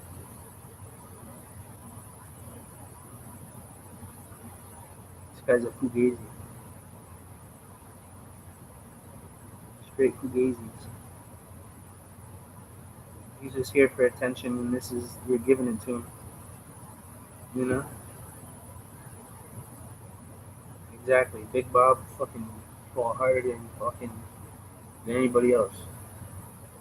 Like I said, man, there's a way out of everything. You know?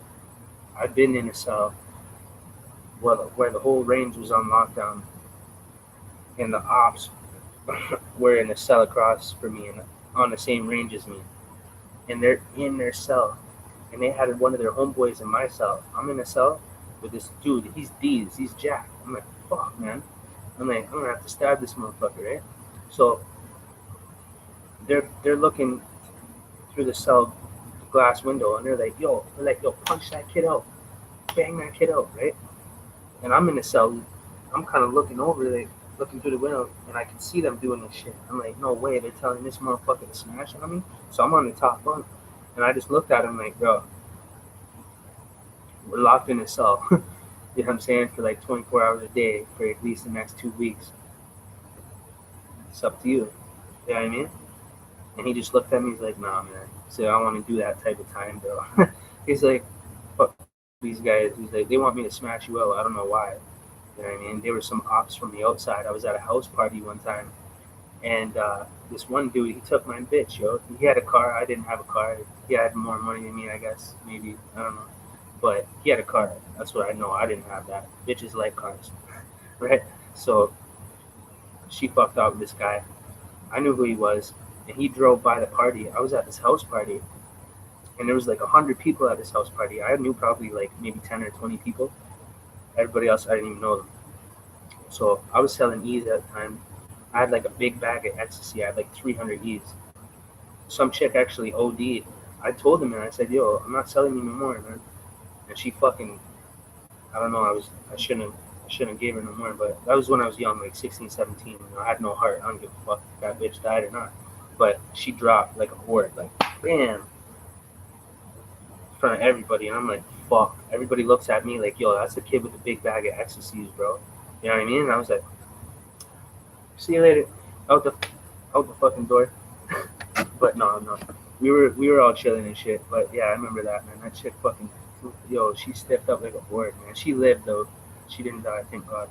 But yeah, so these guys drove. We're out front having cigarettes, having a smoke and shit. This car drives by. I'm like, yo, that's that dude with my bitch. So I chase down the car, and I'm running after this car because I'm juiced up on liquor. You know, I didn't do my own shit. Like I just sold the things or whatever, but I was juiced. I chased down this car, and fucking they actually stopped. Well, like as I was running, I'm chasing after this car. I look behind me. There's 30 people behind me, and I'm like, whoa. I'm like, the fuck? So they were on my side out of nowhere. I don't know why. They were just lit, I guess, at the party, so they just wanted to be a part of something gangster. I don't know, but I was chasing down this car because my bitch was in that car. I was gonna get this guy, but stupid young people shit, right? But anyways, I got 30 people repping me right now. I don't even know these motherfuckers, but they were just down for the cause. So I'm running after this car. The car actually stopped. This huge native gets out, tattoos on his neck, everything. Jumps out with a fucking crowbar. I'm like, yo, what are you gonna do? I'm like, I got like 30 people. Man just jumps back in the car and they took off. But after that party, it was crazy because I left and those guys came back with like 2-3 carloads full, and they kicked the fucking door and they had a gun. That bitch that ran that house party, she messaged me on Facebook and she's like, yo, don't ever fucking come around me again. Those guys came back with a gun and they kicked my door in and blah blah. I was like, fuck, right? Normal shit to me. Like I'm like, whatever. I'm like, they missed. Sucker. You know what I mean? Like that's the way I looked at it. But bro, crazy shit. And then that's the type of lifestyle I used to live. Like compared to who I am now, big difference. Big difference. Crazy shit, bro. Crazy ass shit. But yo, let me catch up to all this fuckery in the comments with Mr. Curbstomp that needs to get, curb stomped or whatever. Hide user on this channel. Goodbye, Kirby. Hold that, bro. Hold that. This user's messages will be hidden. Nobody can see you, you dumbass motherfucker. Nobody gives a fuck about you, Kirby. You bitch ass.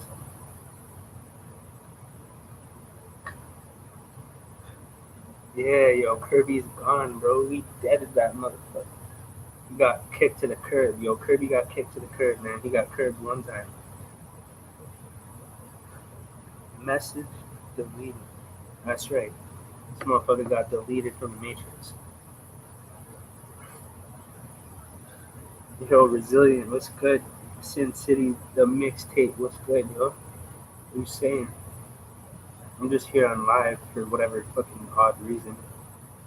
But yeah, some weird ass motherfucker named Kirby just got curb stomped in the comments, and he got fucking disconnected from the world. You know what I'm saying? Because he was talking ish, trying to be the center of attention. You know what I'm saying?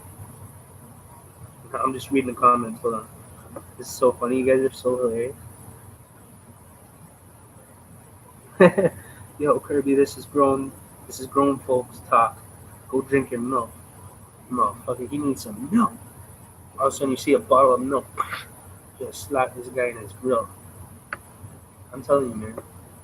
I'm gonna have a lot of fun with this channel, man. You guys wait. I'm gonna be doing some real surprising shit. Like, isn't it not surprising enough that I was on the West Coast, like on a fucking island? I'm from the city. Like, I left the city. Nobody leaves the city. Nobody goes to beautiful places like that because they don't think it's possible. They think you need a lot of money. Me, I'm like, fuck that, man. I'm like, all I need is $1,000 a month, Canadian, and a tent and a sleeping bag, a machete, one of those, a couple other things, some bear mace. I'm good. I come from the gutter. I come from the hood. What the fuck is scary out there? Nothing. Except for bears and cougars and packs of wolves. And a couple other fucked up things. But anyways. Interesting. It was fun. But, to even do shit like that, what are you guys going to do when all of a sudden you see me like this and then the whole shit changes and then all of a sudden I'm in the Caribbean chilling in fucking Costa Rica or, you know what I'm saying, chilling in St. Vincent Island or, Dominican Republic Island or fucking Jamaica. So I got people that watch my videos that are chilling in Jamaica, video calling me, telling me to come out there. Same thing with Puerto Rico, Costa Rica. Like, I have people all over now watching my videos and they're like telling me to come out to this. But first of all, you gotta be careful who's telling you to come out to a place like that. But I'm a fucking warrior, so you don't want to play with me like that. Because if I do show up and you think you got me, you got. You got yourself. Because I'm 10 steps ahead. I'm ready for all that shit. I'm just reading comments. Hold on. Anyways, Kirby got curb stomped, so he got curbed. We don't got no more entertainment as for Mr. Kirby. I might even unblock him just for us to fucking roast him a couple more times, maybe. I don't know. We'll see. Yeah. But yo, Save 7, Dallas, Texas. Keep the faith, bro. Much love, respect.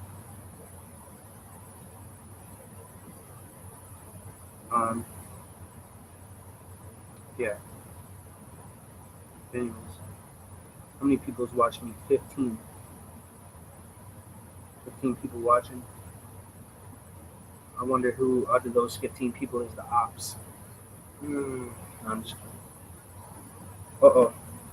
Guess what, guys? I think that video uploaded the Tupac video. But yo, we'll wrap it up here in a minute on the live. You're not an op, Dirty Dan? Well, that's good, bro. That's good. Because, you know what I'm saying? The ops are dropping like flies, bro. I don't know why. You know what I'm saying? think it's because of the grace and the power of God. Because honestly, bro, like I'm not out there trying to go out of my way to hurt people. I'm not trying to rob people anymore. I'm not trying to. I'm not chasing bitches. I've been single for 3 years now. Just under 3 years. Like I used to. This is what my life consisted of. Who are we gonna rob? You know, what are we gonna do when we get the money? Okay, we're gonna get bottles. We're gonna rent a hotel. We're gonna get some bitches. You know what I mean? You know what I'm saying? It's a power movement. It's like we gotta rip a couple plugs. You know what I mean? Then we gotta get our money out. Then we gotta get a safe house, fill it with pit bulls, fucking bitches, all types of shit. That was my mentality. Like you guys are like, what the fuck, right? Like because watching my videos, I'm a completely different person now. But that's the life I was living. That was the motive. You know what I'm saying? That was all the motive was. But now it's more like, how can I elevate myself mentally? How can I go live off the land? How can I empower my people? You know, it's a completely different goal and a different mind state. You know what I mean? It's just way different. Like, I'm not trying to do no wrong to nobody. You know what I'm saying? So when you stop doing wrong and your intent changes and your intent, you don't intend to do no wrong. Not to say that I don't do no wrong. Like, I'm a sinner, you know what I mean? But like I don't do no drugs. Like I don't, like I said, I'm not chasing bitches. Like I'm not out there trying to go to parties. I don't go to the clubs on weekends. I used to sell coke to all the bartenders in the fucking clubs, bro. Frankie's, the Hive, Dallas. I'm not gonna say what city. That's a little bit too much. But I was selling coke to all the bartenders in those places, and the owners let me. They gave me free drinks. They let me sell coke to the bartenders. Like, what do you think comes with that? I might have been hitting a couple, but let's just see how much the lifestyle has changed compared to that. It's kind of hard to even look at me and think that I was really doing all that shit. You know what I mean? But and that's what I want to show is the growth and development and spirituality as a man, becoming humbled and chasing a quality life versus a lifestyle like that. And that's what I want to show is like, bro, you think you're a gang? I did all that G shit. Everybody thinks they're a fucking gangster, bro, until you're locked up, until, you know, you got real killers on your fucking head, you know, and shit gets real. So it's nothing good. It's nothing good. Nothing good at all. Heroin does that and that. I don't know what the fuck. Sounds like how Plastic Gangster talks to his mother. Okay, so we got another bitch ass motherfucker in here talking shit. Fucking faggot. Anyways, we already know people like that have a name called fucking Schnita O Parmy. The fuck? Yo, you're in the wrong place, bro. Oh, it's Kirby, isn't it? Okay. Kirby with your Schnita. You're getting curb stomped again, you bitch ass motherfucker. Anyways, I'm just fucking you guys, but like I said, I've come a long way. So if you guys see me get at a character sometimes, that's nothing new. I was way worse. I was a lot worse. So just applaud me and admire me for how far I've come versus sometimes I get out of character and sometimes my gangster comes out a little bit, you know what I mean? And that might feel like a contradiction to what I represent or what I'm trying to teach or what I'm trying to, you know, whatever, you know what I mean? But in the end of the day, motherfuckers is lucky I came this far, that I've done this well, that I'm even trying. You know what I'm saying? I don't have to try. I don't have to. You know what I mean? Like I could have just kept going down the fucking lifestyle that I was going. You know what I mean? So it does show a person's intent, and that's what matters the most. But anyway, so we now know that fucking Mr. Curbstomp is a gang stalker, and this motherfucker has multiple accounts that he likes to use to gang stalk motherfuckers and try to distort people and shit like that. But that's not going to elevate him. He don't have 2,000 subscribers. He don't have supporters. He don't have a community of people that support him and fucking uplift him because he rather sit there and talk shit like a fucking bitch instead of develop a connection with like-minded individuals. Like, what a dumbass motherfucker, eh? Wow. How stupid could you be, right? Stupid enough to get fucking blocked again. bitch. Anyways, I'm having too much fun with this shit, but shout out to my people, bro. What do I think about the wall situation? I think Donald Trump is a fucking stupid person. No, I don't know. Like, honestly, about Donald Trump, I feel like some of the shit that he was saying before in the past was good. That he was, like, it seemed that he was against the fuckery and all the corruption. He was trying to pull the fucking blanket off that shit. But then he turned into this fucking weirdo trying to build a big ass wall to stop fucking hardworking fucking, you know, people out of the country and send people back to their countries that have fucking served America for fucking years, and then they get separated from their families and fucking deported back to their countries to go be with a bunch of fucking cartel killers that end up killing them for betraying their original country and going to America and becoming a fucking soldier and representing that fucking place. Like, bro, people don't realize how much fucking destruction that Donald Trump is causing and destroying families and separating and dividing, right? So he can't. People think he's a man of God and a Christian. He's, to me, is a false prophet, because if he was, the number one thing that God represents is love, and Jesus was actually against religion and division. So what does a wall do? It divides. That can't be of God, okay? Because God does not divide. Okay, He brings us together in love, you know. So that's all I gotta say about Donald Trump. He's done fucked up. And he's hurting a lot of innocent people for his bitch ass wall. That's not gonna stop motherfuckers from coming in and out anyways. Dirty Dan, I wasn't talking to you about judging. I don't know who was saying, because you said judging. I didn't judge not once. I don't know who you're talking to, because I never said anything to you about judging or anything like that. Yeah, you like that? I was talking about Kirby that came back as a female named fucking Schnitzel. What the? You know, these motherfuckers go to extents, man. They go to lengths. Wow. Who has energy for that? 100%.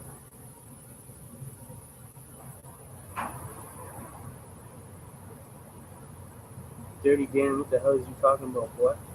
Only smoke weed, taking psychedelics, and occasionally Xanax or codeine. Motherfucker, stop that shit, son. You know that's no good, Dirty Dan.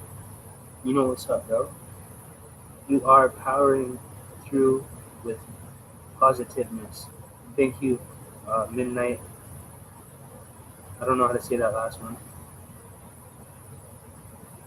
June Rosa. Did I say that right? I'm sorry if I offend people by saying their names wrong. I'm fucking illiterate. I'm just reading the comments. I'm just catching up, so you guys know that I'm actually, paying attention. But yeah, that was pretty funny. Curb Stomp came back as a female called Schnitzel. Wow. Got double blocked. Stupid ass motherfucker. No, but seriously though, guys, I'm just clowning around right now. I'm just being humorous. But you guys know, you've been watching my videos, you know who I am, man. Maybe you don't, but maybe over time you'll learn who I am, if you decide to. I'm pretty hard to ignore, you know. I make it impossible for people to ignore me or ignore the truth. Period. And that's how it's gonna be. So we got 15 people viewing and only 13 likes. That means 2 people are ops. I'm just kidding. It's a possibility. Dan, you trash talk. Then you said you do drugs, so I said, how are you judging him?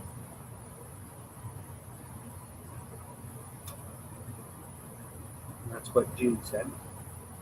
America is about to be judged. Yet Babylon is about to burn to the ground in great fury. It says that in the Bible. That's why I encourage my people to get out of here and get up out of Babylon immediately. You guys need to seriously, man. Like even Canada, I'm getting ready to get out of here. because it's right beside the States. If the States gets hit with a nuke, Canada's gone too, bro. It's like 3 hours away from the Detroit border. Like Detroit, I can see it, the whole city right there, like across the water. It's fucking right there. Like I could swim across. Like, well, obviously that wouldn't work out very well, but border patrol and all that. You think it's clear, a straight shot right across. You're like, oh, I could make it, and then as soon as you attempt that, just watch what happens. Like, I wouldn't try that. But yeah, seeing Betty Wise. What's up? Do you constantly see numbers over and over again? I see number 11 all the time. I see 9/11 all the time. 9/11, 9/11. Every time I look, it says 9/11. I'm like, shit. Like, why did I look? You know what I mean? I don't know if that's a bad number because of what happened and all that shit, but you know what I mean? I keep seeing 9/11, 11/11. I do see that shit all the time. Numbers, yeah, bro. It's like I'm breaking out of the matrix and like all the bro. You start seeing shit. Like you start identifying patterns and numbers and shit. Nice stream, bro. Gonna dip out. All right, dirty game. Peace out, bro. I don't know what happened in the comments. I couldn't read, but if you're a supporter, much love. And yeah,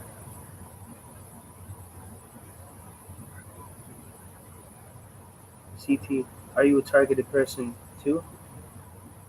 Yes, I'm very targeted, and that's probably why you ended up on my channel, or else it wouldn't make sense for you to be here. I think a lot of you forgot how you ended up on my channel as a subscriber. It was because of a video that I made that went viral about gang stalking. It's called Guy Catches Gang Stalkers in the Act and Gets Framed. It has like almost 60,000 views, right under 60,000 views. And that's how all the other TIs ended up finding me on my channel. And then they forget because that was like a year ago. And then they're like, who the fuck is this guy? He's not talking about gang stalking or being a TI. Are you a TI? Just because I don't talk about it all the time, Christian stalkers. What do you mean by that? Because a true Christian is definitely not going to be a gang stalker. Because Jesus Christ didn't represent anything like that. And a Christian is only a representation of what Jesus was, or we try to be. We follow in his footsteps, his principles and morals, or we try to, but the flesh is weak, right? We're sinners by nature. Have implants in my ears, I rarely sleep. Nothing sedates me. I went through a lot of new age healers for help. Ended up, okay. So have you tried praying to, have you tried praying to Jesus?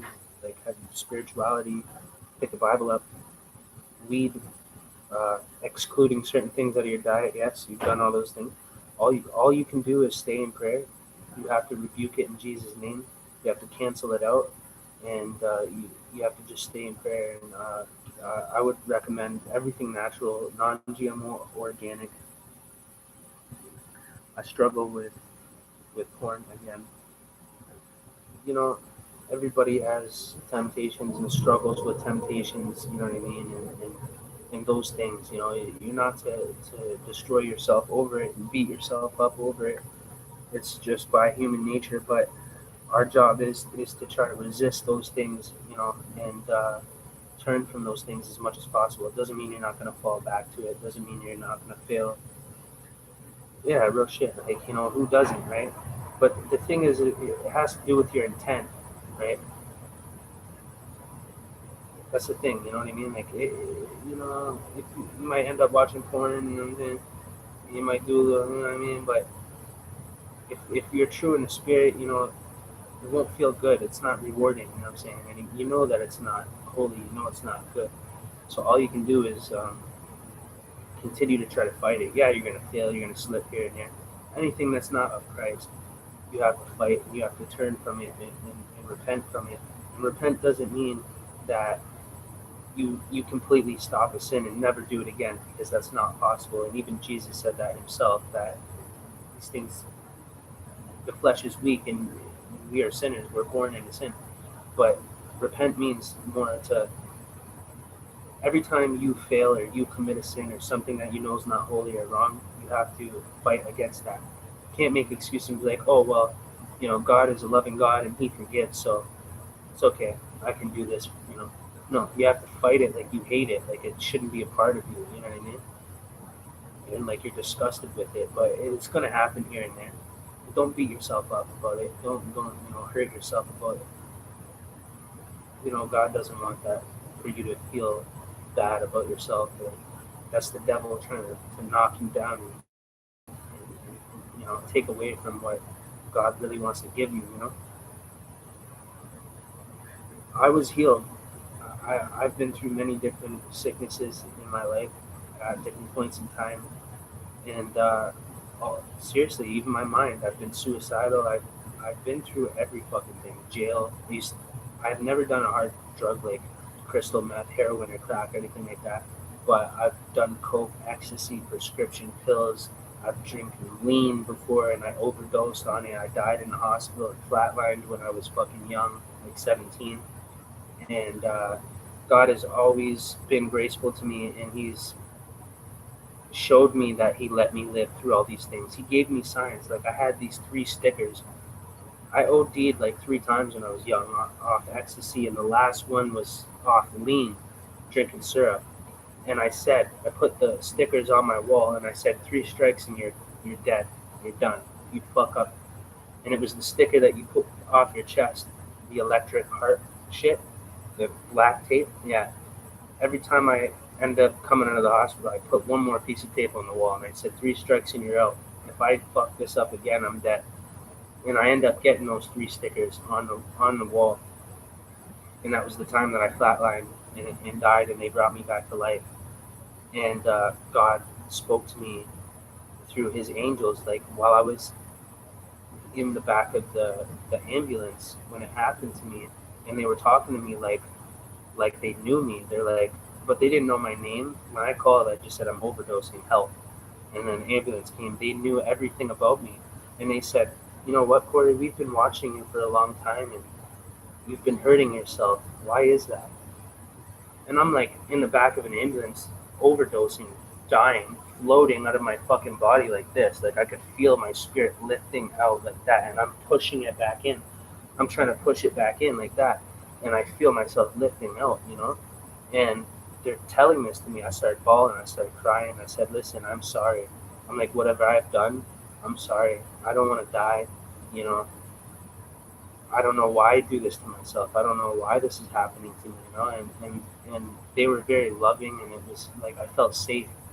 And it was 4 of them in the back of this ambulance, and they called me by my name, and they said, God loves you, and He's been watching you, and we've been watching you, and it was weird how they were fucking talking to me. Like, I've never met these people in my life. They don't know my name. They didn't see my ID. I didn't say, hey, my name's Corey, I'm overdosing, help. Like, you know what I mean? But all that happened, and it was God's angels. I was literally transcending to the next realm. I was dying in a physical form, and it was like He sent His angels to ask me. And they literally asked me, they said, why? And they were so loving about it, but they said, why should we let you stay here on this earth? Basically, I've abused myself. They're basically saying, we've been watching you for a long time. You've been hurting yourself like this. Give us a reason why we should let you stay here on this earth. And it was like God talking through them, asking me, I want to hear your heart. And it was like He gave me a second chance, because I broke down and cried, and I said, I'm sorry for whatever I've done wrong. I don't want to be wrong, And yeah, I was overdosing. And yeah, man, it was a real supernatural experience, and I'll never forget that. And I never did a drug ever again, ever since then. Never touched a fucking thing, because God gave me 3 chances, and I lived after that chance. That 3 stickers on the wall, I lived through that, and it was, they asked me, do you want another chance at life? These are ambulance, EMS people saying this shit to me. I'm looking at them, bawling, and saying, why are you guys saying this shit to me? You don't know me. I've never met you. Like, but I felt like I was being judged like by them, and they were asking me to my heart why I should get another chance at life. And I told them truly, and I lived like never touched a drug again. God has been so powerful in my life ever since, man. Like it's just crazy. This journey, this spiritual journey with God is it's just you know I'm just grateful. Yeah, that was all when I was young. I'm 27 years old now. That happened from the ages of about 14 to 18, 17, 18. And then I went to jail when I was 18 as an adult, maximum security prison, not the penitentiary, but provincial. You get shipped to the pen from there. You could serve up to 2 years in that jail, and then you get shipped to the pen if you're doing deuce plus, if you're doing 2 years plus. But yeah, and then my dad died out of nowhere when I went to jail, and he just got out of jail doing 3 years for a score that me and him did together. We robbed a business together. It was crazy, man. We were living in this like crack shack with this prostitute that was selling her body to pay the rent, and he was living there, and that's where I would go to see my dad if I wanted to go to see him when I was like 16, 17. Then we did a score together because I was already stealing cars and kicking doors and robbing dealers at that age, 17, you know. And, we did a score together, and he took the rap because the cop said, "What is this, some fucking father-son crime?" And my dad said, no, he had no idea what has been going on. They woke me up out of my sleep. They kicked the door in. The SWAT team kicked the door in the morning because we were up all night robbing this place, all night back and forth, clearing it out. And then, yeah, I had a weed pipe in my pocket. I fell asleep. I smoked some weed, had a weed and a gram of weed in my pocket. I fell asleep, laying on the floor. By the way, there was like no bed, no mattress, straight up, like clothes all over. I used fucking dirty clothes to lay on to sleep. Like that's the life I lived. And so then the SWAT kicked the door and bam, that's all I hear. And I just laid there stiff. Like I could have jumped up. I thought could have thought, some people were kicking the door in, but I knew it was the cops because of what happened. So I just laid there stiff like, oh shit. And they opened the door and they had all their guns on me. They're like, don't fucking move. Like, you know what I mean? Freaking out. Arrested me and took my weed. But they let me go. And my dad did 3 years in the pen because of that. I could have did time too for that, bro. And my dad took that rap, and I remember looking at him in his face, and I'll never forget the look in his eyes of pure hurt and pain that he brought me into that. But I brought myself into that because I was already living like a criminal, and he couldn't change me, and so he embraced it and just tried to guide me because it's in my DNA, and he thought that it was going to be like that anyways, like father, like son type thing. So, but he passed away when I was in jail, and after he did that 3 years, and then he's like, you're going to end up in jail, man, and I ended up in jail at 18 after he just got out and we reunited. Wow, man, fuck, that hurts, that sucks. But yeah, so I'm in jail. Fucking last call I get from him, hey, I'm gonna come drop you some canteen money. Never heard from him again. He ended up in the hospital, and the hospital was right across the street from the fucking jail, and you could see it through the cracks of the window outside, and you could see the fucking hospital right across the street, and I couldn't get there to be beside my dying father, and he was in ICU in an induced coma, and they said that his body was resistant to the antibiotics they were trying to give him because he got pneumonia, but he had emphysema, which is pretty much lung cancer. It's a disease of the lungs. You can beat lung cancer, you can beat cancer, but you can't beat emphysema because of the way that it is in your lungs. The damage that's been done, you can't correct that. That's the one thing you can't fix is emphysema. But you can beat cancer, you can fight and beat cancer, but you can't fight emphysema. So, well, you can do certain things to help, but yeah, it's a progressive disease, it'll kill you.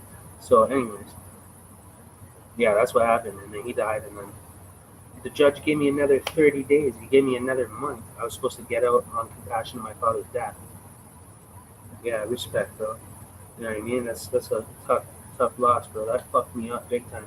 And at the same time, when I was in there, I had to do another 30 days after my dad died, and I was supposed to get out that day at the funeral and run to the funeral and be there on time. I was hoping to get released from the courts, right? Court cells.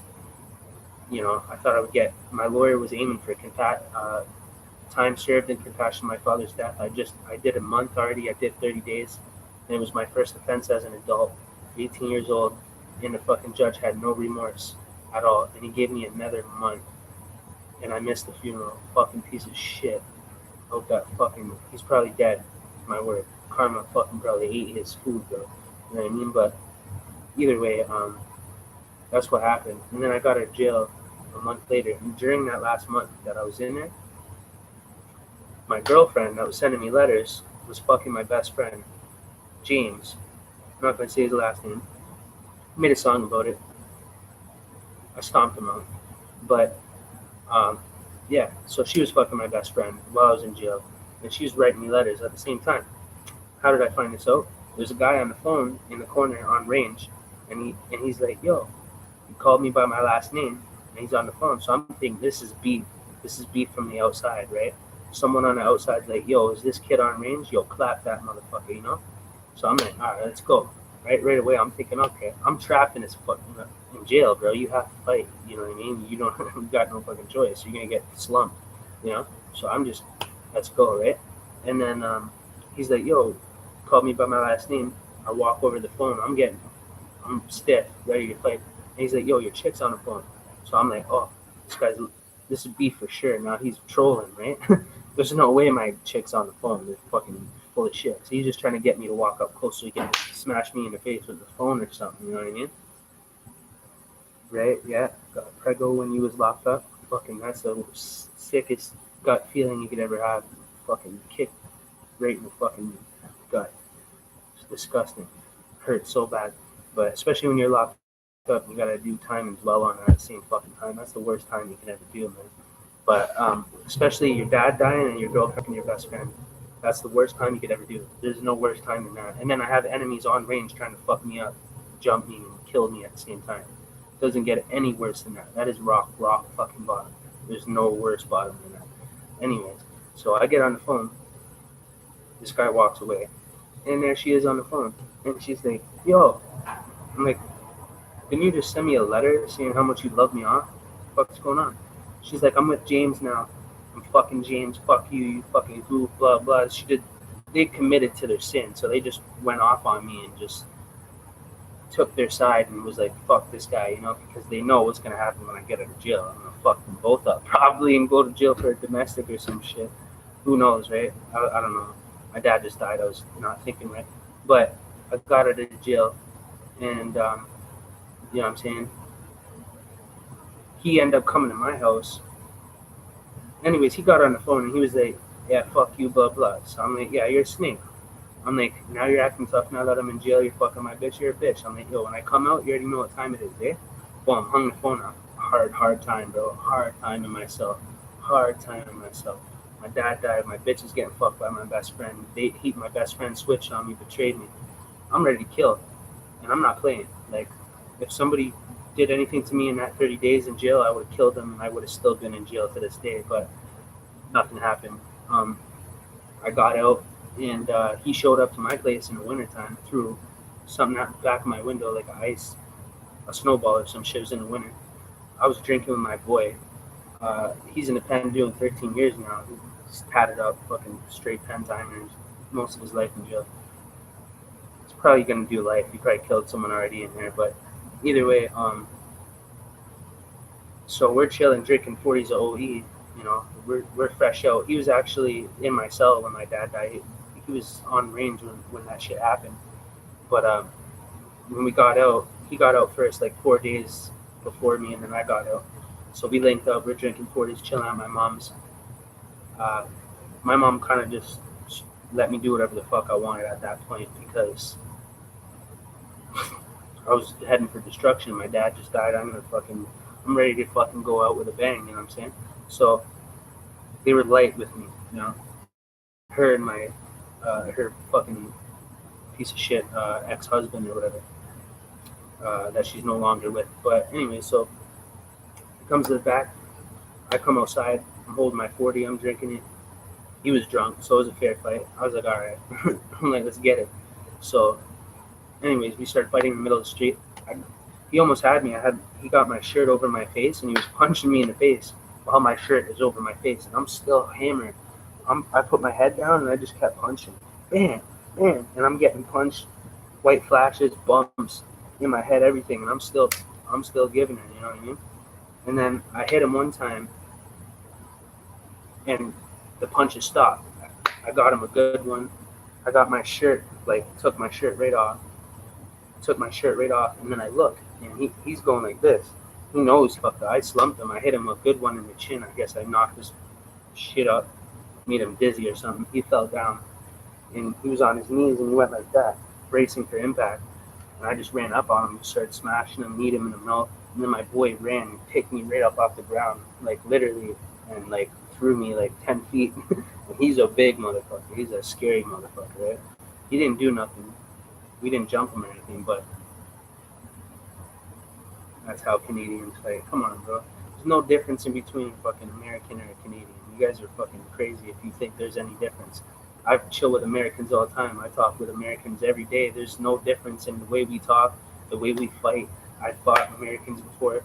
My dad and his brother used to punch Americans out every fucking weekend in Fort Erie across from the Buffalo border because they would come over and think that they're fucking tough and that Canadians are weak, and they would get knocked out fucking 24/7. They get beat up all the time. Americans come over with that attitude and they get slapped up easily, no problem. All the time, bro. You were born in Calgary? That's crazy. I was out in Calgary. I went through Calgary. I was out west and shit. Right? I did the whole run, the whole thing. Vancouver Island, Okanagan Valley, the whole shits. Everywhere. Did it all. We ain't weak. Canadians are great. Man, there's no difference, bro. I talk to Americans every day. I fought Americans. There's no fucking difference. Like, it's just this stigma, this thing that's created. I don't know if it's through the media or online or whatnot, but it's not that, because the actual Americans that come over here, they find out that it's not like that at all. I don't have a Canadian accent, bro. You guys are crazy, man. I talk to Americans all the time on video call, everything. The only thing that I might do is I might say A. But you know what? Watch TV, bro. People say A all over the fucking world. It's not just Canada. That stereotypical way of thinking is not real, bro. I'll go to America and talk to these motherfuckers, and they won't even know that I'm from Canada. Trust me. You might. I just sound different. The only thing is, you know that I'm Canadian. So just because I sound different, you're relating it to being Canadian, and you're deceiving yourself by thinking that I have an accent. What an accent is a British, UK, French, like full out a bonjour. That's what a fucking accent is, bro. I just sound different. That's all it is. You know what I mean? Like, I'm a different person. There's people in America that have accents too. Like, there's places where people just only speak French. There's places where people like, it's just stupid, bro. You can't think like that. That's not true. See, young Machiavelli right there. That's Tupac. Yo, what are you saying, bro? I'm coming out to Cuba soon, bro. See, I'm just kidding. But yo, see, I didn't know he was Canadian until he said it. Shit like that. It's just your mind playing tricks on you. You know what I mean? Like, in reality, bro, I've never heard anybody speak French in my fucking life. Motherfuckers think we live in igloos out here, think we have an accent. Every Canadian has an accent. No. Just like anywhere else in the world, Africans sound like Africans, Jamaicans sound like Jamaicans. Like, it's, like, there's places in Jamaica where people speak fluent fucking English, like, and just sound like me. Like, it's just, there's no logic behind that shit. You know what I mean? It's fucking media influence.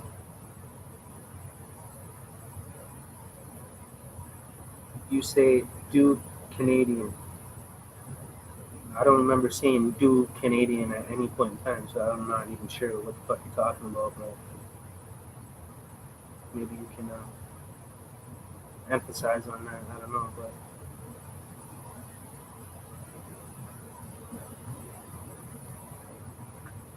Yeah, man, we bleed the same color, man. We're all humans, bro.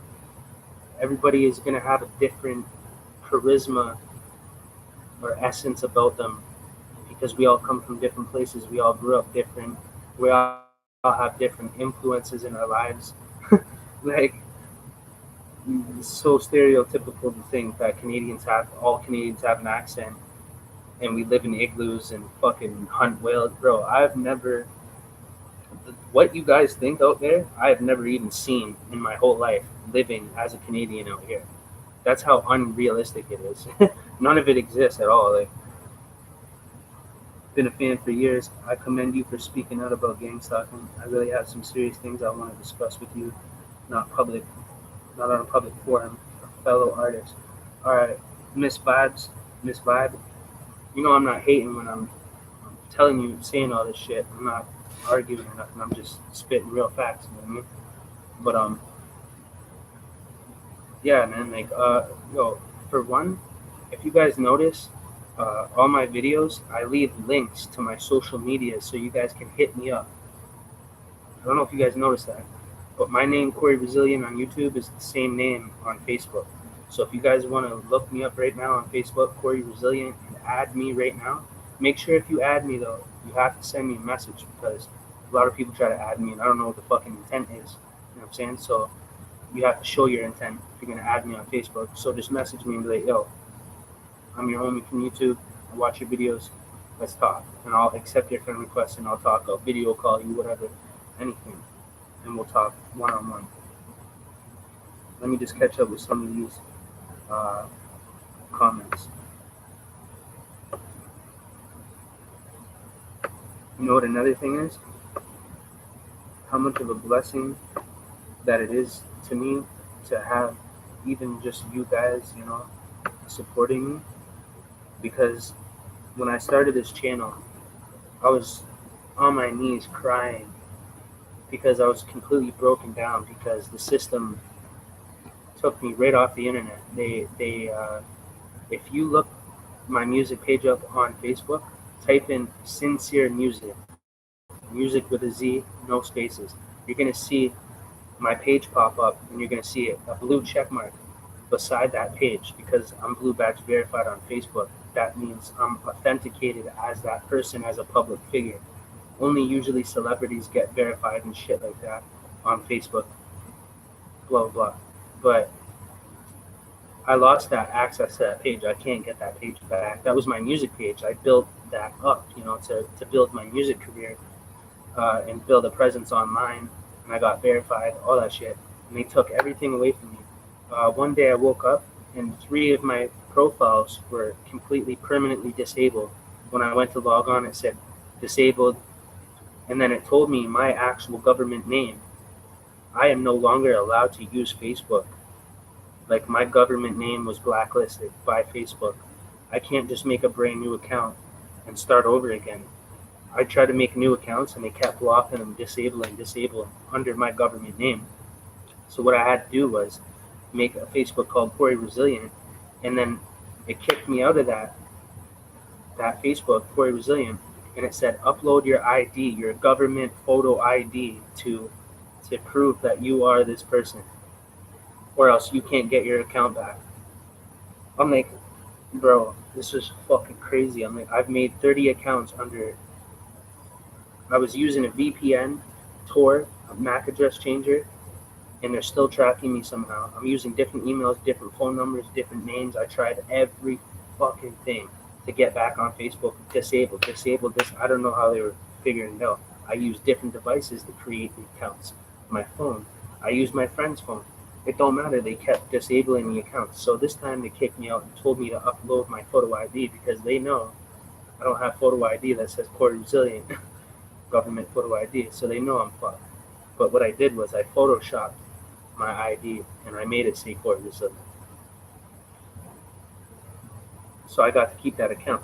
And that's the only reason why I'm on Facebook. If I try to make an account under my fucking name, it'll be disabled immediately. And I have tried a couple times recently and it still does it. Facebook has blacklisted me and blackballed me from the platform on a real level. And they force you to use your government name and you might be able to get away with using a name like mine. But if anybody, there's certain, you might wake up one day and be kicked out of your account and find out that you have to upload your government ID to get back in. Okay, because you're not allowed. Facebook policy says that you are not allowed to use any other name but your government actual name. Okay, you might have not have known that. I'm not going to tell you how you can get got because I don't want anybody. Yo, Sonic 90, much love, eh? I appreciate you. This individual right here, Sonic 90, whoever you are, much love to you as well. This person has been following me for a while. They just donated $5 to me recently, and I just wanted to thank you for that because I didn't get a chance to do that because I seen that just recently. So I do thank you for that, and that is truly even that is a blessing to me because one day I'm gonna have 100,000 Sonic 90s that are going to support me and my mission in life and my message that I have, and imagine if I had 100,000 people like that, true followers. Well, not even just because the person donated $5 to me, that doesn't make them a true follower or not a true follower, but people that see my goal and my mission and want to help me in whatever way they can. That's true dedication. That's true commitment to that. And I appreciate that because one day I'm going to have 100,000 subscribers. And what happens if 100,000 or even 50,000 of them, did what Sonic 90 did and donated $5? What's $5 times 50,000? What's $5 times 100,000? $500,000. That can happen overnight, just like that. It depends on your following and your message and who you are. And I don't ask for it. It just comes to me because if you're real and you do your thing and you speak the truth and your community can connect to you and they see you as an outlet to get their message across, like they may not want to make videos. They may not have the courage to do so. They may not even have a camera to do that, but they see you doing it and they say, I want to support that. I'm going to put $5 into that. I'm going to put $10 into his message because it's elevating him. And then when you have 100,000 people doing that at the same time, one day I go live and I got 100,000 subscribers and everybody's donating $50, $100, $20. That's like all of a sudden I just went from nothing to like I'm rich pretty much. But the thing is that these people understand what their money is going to do. That's the thing. It's not just like I'm gonna go and fucking, take this money and ball out like I think I'm fucking cool or some shit. I'm gonna take that money and I'm gonna, keep doing what I'm doing. Buy a laptop, a camera, and then I'm gonna pay for advertising to reach millions and millions of people. Imagine if I saved up $1,000. If I put $1,000 behind one of my most powerfulest videos on Facebook advertising, it shows you how much $1,000 will give you at a reach. And with $1,000 on Facebook, you can reach 1.3 million people. How would that change my life? That would change my life. That 1.3 million people are just like us. Like I could target even, TI community or conscious people. Excuse me, and I can target them on Facebook and then drop $1,000 and reach 1.3 million conscious human beings like us. What do you think's going to happen? That whole million people are going to come to my channel and they're going to spread out through all of my videos, which now that I'm monetized, that's going to make me ridiculous amounts of money out of nowhere. It's just going to happen, It's not like I'm trying to do this to get money or something like that. You would burn yourself out pretty quick if your intent was to try to get money out of this, because you have to be passionate about this. I don't care if I get paid. I don't care if I make money. I'm going to spread this message. I'm going to reach the masses. And my people see that and they're like, yo, they can help me get there. So like I said, imagine if I had 100,000 of my homies here, Sonic 90, dropping $5 behind me. That's life altering. It's only $5. Like I've been on welfare and I've, had $20 left and I bought a pizza for me and another homeless guy.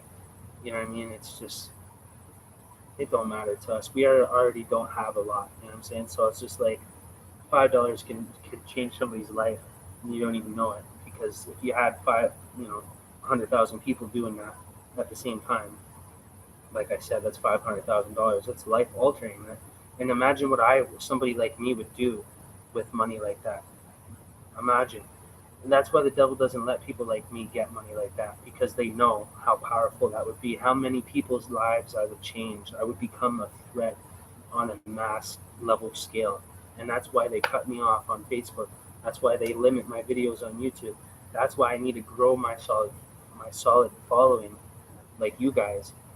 And then when I reach the masses and I have 100,000 people, then I can show them the plot and say, look, if everybody just donated $1 or $5 or anything like that, look how much money I'm going to get out of nowhere. Boom, just like that.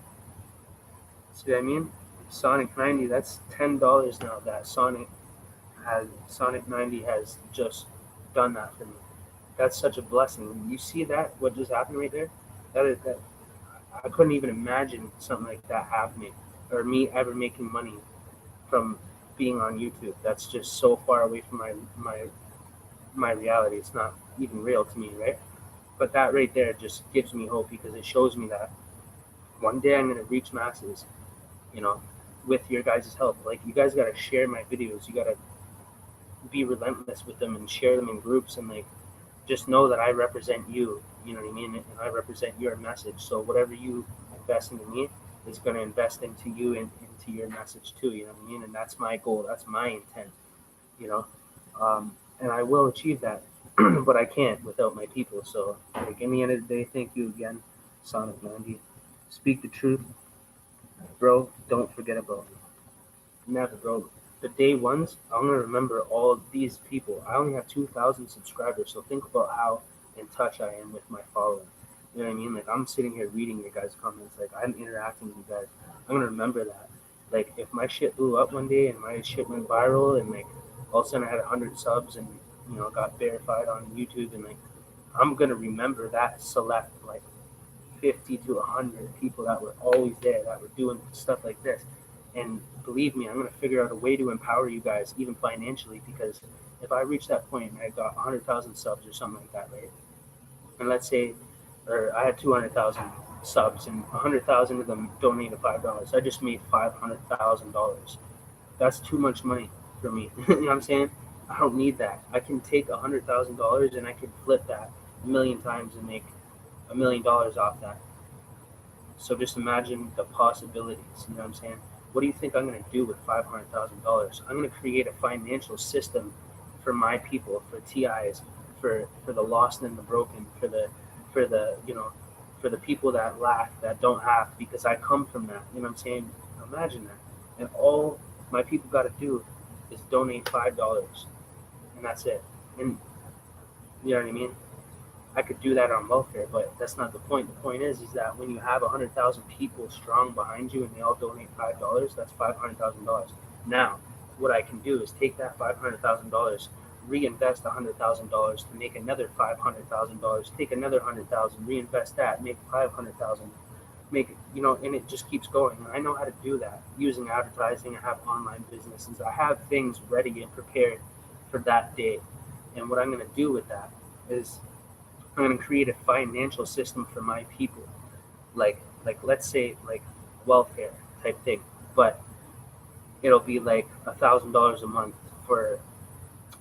I'll calculate it, right? I'll know my 100 people that were with me at the beginning, and I'm going to say I got $500,000. You know what I mean? I'm going to find a financial way to support my following back. There's got to be a way. I have to be able to create a system that can elevate my people at the same time that I'm being elevated. You know what I mean? Where it's not taking everything I have. 20% is going back to my people, and that's elevating them while I continue to build. And then as I gain and I get more, I can now increase that limit that they get every month. Like, I've been thinking, man, like, I'm really thinking, like, seriously ahead. And I know that this can happen. And people like that give me faith. So shout out Sonic 90 once again. Bro, happy for your health. Remember you had infection and needed antibiotics? Yeah, bro, look, I had that tooth removed. Finally. Only tooth I ever lost in my life, bro. I had a perfect smile. It's all right, but I used to have an amazing smile. That was my best feature when I was like 16, 17. Life beats the shit out of you. That's all I know. But yeah, man, I remember that they were gonna let me die. They weren't gonna give me penicillin or anything, and I had to fight them. I had to tell the hospital, listen, you're legally obligated. Now that you have witnessed I have a life-threatening infection that could give me a blood infection and kill me, you are obligated by law to give me penicillin without a prescription or without me paying you any money. Give me my penicillin or I'm calling the fucking cops or something. Like I didn't say that, but that's how I felt. It was like, what the fuck do you do when the hospital won't give you penicillin like for a life-threatening infection, that could kill you? Like, what do you do? There's nothing you could do. Even if I even called the cops, which would be unlogical, and I'm definitely no better not to go to the cops for anything because they ain't gonna fucking help you. And yeah, it's just not the route to go because they're in on the shits. You know what I'm saying? And they're corrupt and they're fucking crooked and they're paid off by the fucking mob and all that shit out here too, bro. They got paid off, believe me. Some fucked up shit. But anyways, that's another story. But yeah, I was like, what am I gonna do? Like they're gonna let me die, and there's no help that I could reach out for it. So I had to like get fucking intelligent on them and let them know. Listen, if anything, I probably would have fucking knocked one of those doctors out and fucking try to fucking steal a bunch of penicillin and run out the fucking door and dig you out. You know what I'm saying? But anyways, that shit was crazy, man. I had a infection for 3 months in my tooth that I ended up getting removed, and they wouldn't do it. The dentist wouldn't remove it. They wouldn't get rid of the infection. They wouldn't give me penicillin. They were gonna let me fucking die from an infection, and I said, "No, you're not. You guys ain't doing this shit to me." And it was so intentional. I was fucked up, man. And that's another reason why I make these videos and I tell people this shit. This is fucking crazy. Like, this world is not what people think it is. Somebody's got to talk about this shit. You know what I'm saying? Somebody has to step up to the plate, stick their fucking neck out, even if their head gets chopped off. You know?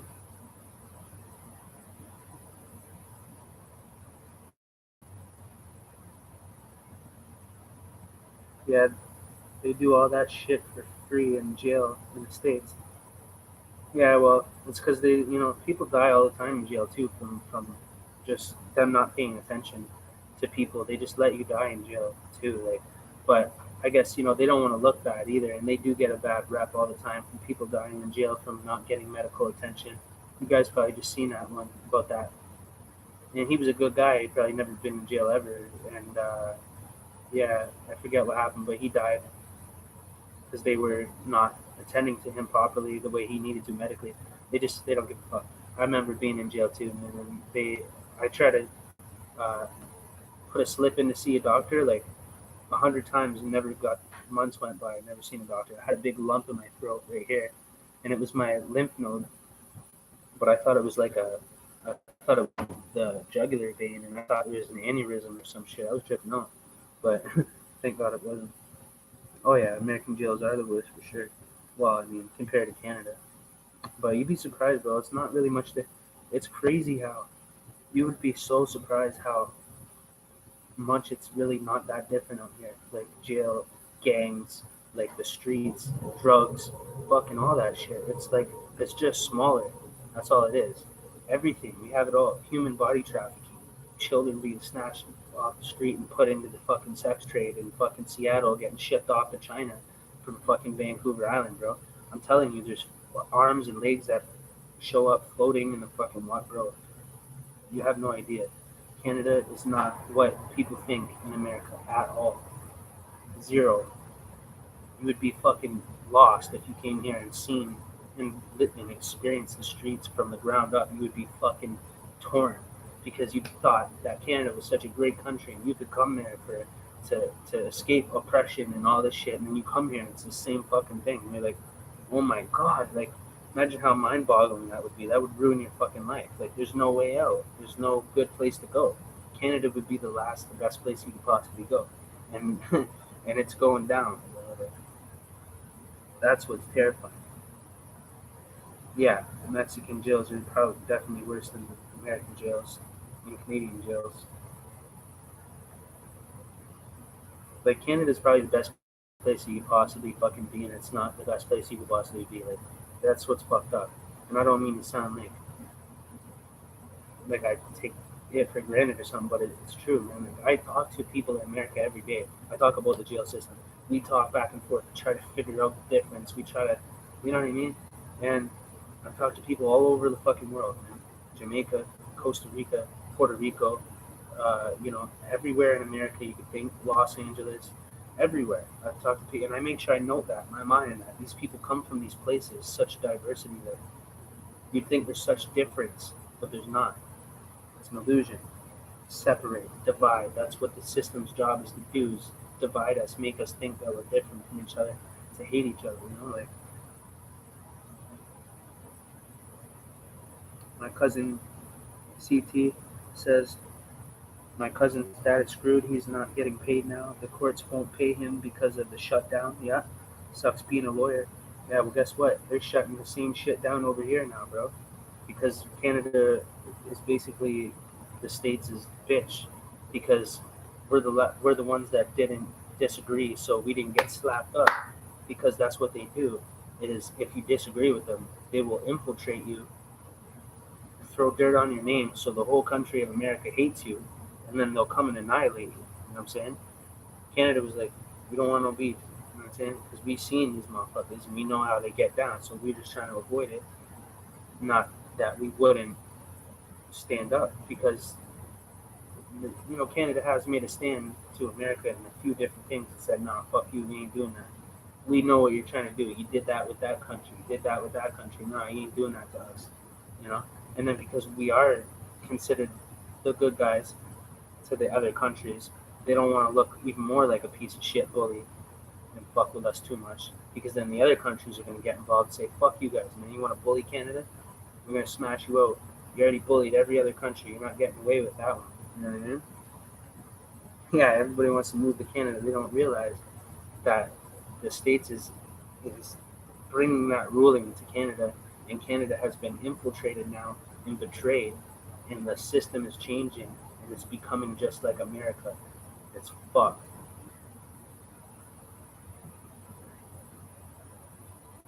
It's scary. I was talking about the shit that was going to happen, the government shutdown, all that, dollar collapse, and that's next. And I've been saying this for 10 years, People said I was crazy. You are a warrior, Julia says. Thank you, Julia. It means warrior in German, which is crazy. Excuse me, I just found that out recently. Yeah, I'm from mob capital, New England, Boston. Yeah, bro. Well, we got the Italian mob out here where I'm from, Hamilton, Ontario, Canada. We got this Italian mob there, Italian mafia, in Stony Creek, and then we got in Montreal, we got the HA and the Italian mafia, thick out there, big time. They all come to Canada, bro. The triads, HA, Italian mafia, they're all here. So that's the thing, bro. You gotta make sure you don't think Canada's soft, bro, because you got all the fucking killers and hitters out here, all in the mix. So you could step on the wrong toe at any time and get fucking chucked in the ocean with a center block, bro. No problem. Trust me. I've run into it a couple times and almost got bodied by some mob shit. I had to tone it down because certain forces you just can't fuck with, you know what I mean? You don't want to accidentally piss one of them off or make it personal in any way, you know what I'm saying? I've been in the wrong place at the wrong time with a chip on my shoulder because I'm from a big city. I went out west, you know. There's not a lot of street gang type shit. It's soft out here in BC. It's really, that shit is soft. That's the suburbs of Canada, British Columbia. That shit's a fucking walk in the park for me. You know, this shit out here, you get robbed and fucking shot, stabbed, fucking broad daylight for no reason, bro. Toronto, no reason at all. Like, don't wear nothing flashy, that's for sure. But it's like a fucking mini Chicago now, man. It's fucked. Shootings in broad day, right in the mall. Blah, blah, blah. No one gives a fuck anymore, bro. No one cares, bro. Don't get it twisted about Canada, man. But yeah, out BC, it's easier to step on the wrong toes because it's so small and enclosed and everybody knows each other and shit like that. It's not a huge population, so you can accidentally step on the wrong toe out there. You know what I mean? And out here, you can rob anybody you want, any dealer you want.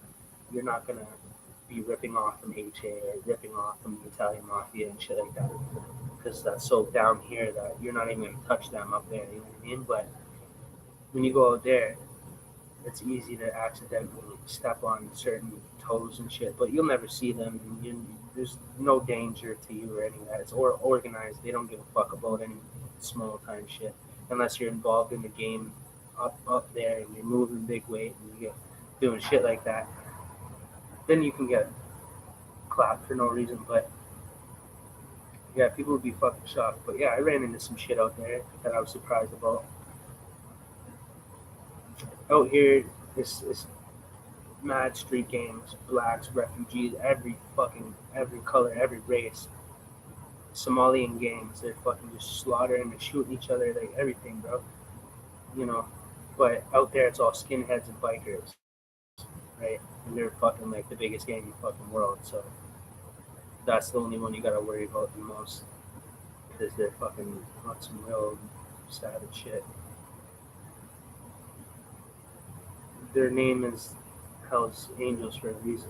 I shouldn't even say that name, but no disrespect to that name or anything. But in the end of the day, it's real. You know what I mean? That's the mob, bro. You know, aside from the Italian mob, it's serious shit. You don't wanna fucking run into that at any point in time.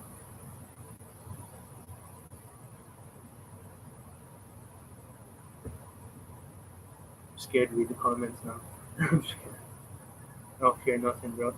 You know, like I said, bullets bounce off me like Neo in the Matrix, man. Because when you have Jesus Christ and you have the Spirit, not a hair on your head shall be harmed. As long as you're not playing with fire, then you won't get burned.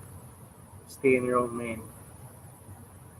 Stay humble and stay in the Spirit and stay in the light. Walk in the light, and you won't get touched. As long as you have Jesus Christ, as long as you have the Spirit, trust me. Trust me. I've witnessed people try to kill me and then get killed right in front of me before they could reach me. Like people just looking left, right, and center. People that are plotting against me being destroyed. And yeah, praise God. Thank you, Lord Jesus. Thank you, Father.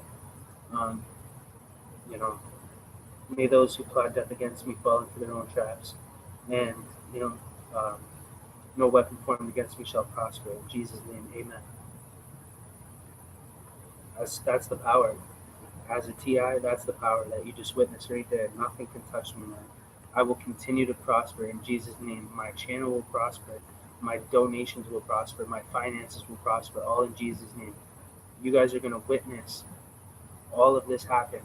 And I promise you that. I had no God in me. I had no Spirit in me. I had no Jesus in me. I didn't care about Jesus. I never heard about it.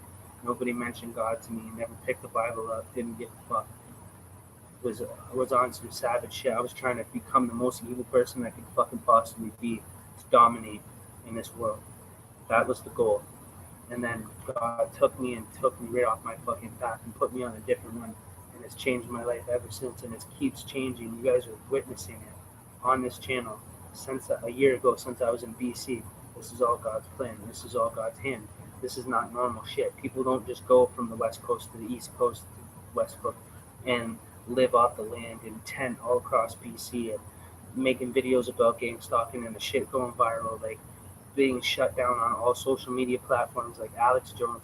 That don't happen to normal people, bro. This shit is a real spiritual war that I'm going through, and you guys get to witness it, and that's why I made this. It's powerful. This is as powerful as it possibly can get.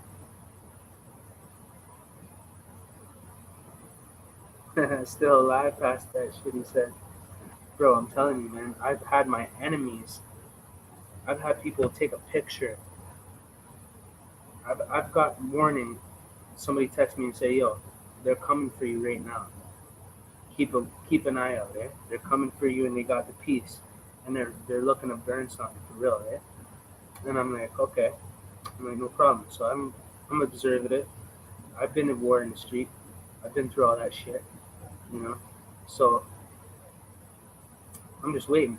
But I had them take a picture in the car. So this guy, he's an enemy. He's plotting to kill me for real. It's the next level fucking Russian motherfucker. He's passed away. He's no longer in the flesh. So he took a text.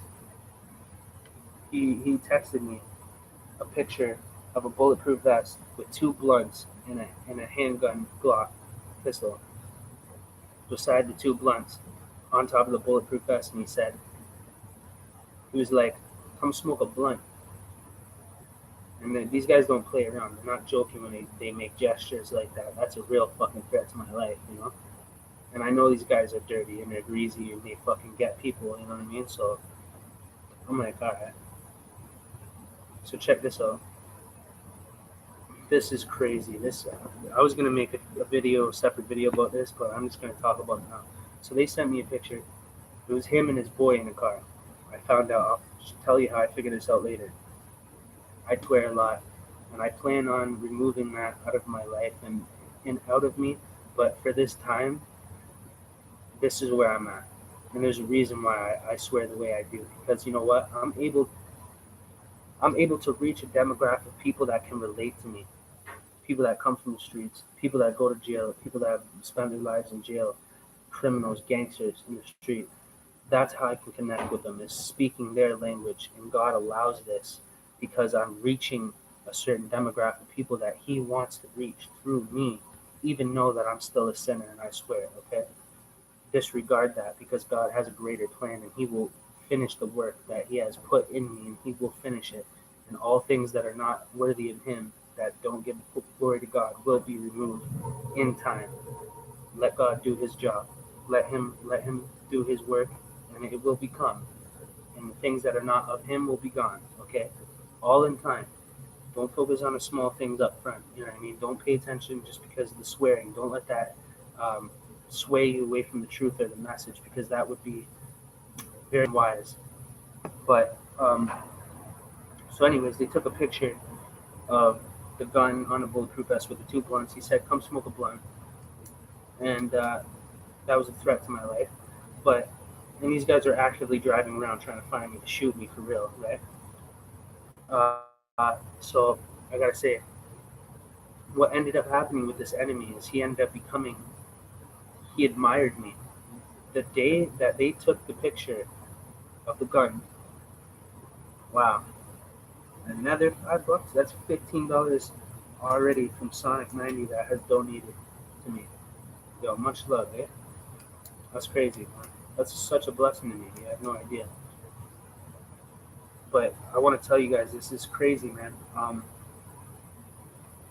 So I end up talking to him on the phone. He calls me. This guy that was trying to kill me actually ended up having a child with my ex-girlfriend, Shaylin, the one that was fucking my best friend when I was in jail, the same chick. And they were trying to pay canteen money to get me jumped on range at that time when my dad died, right? Okay, so same chick. This enemy ended up having a kid with this chick way later down the road. And he was actively trying to kill me. And this guy was a pretty serious person, you know. But he was a drug dealer. Gucci watches, Gucci everything, drove a nice car, you know, had lots of guns, had lots of respect from a lot of crazy motherfuckers. But anyways, so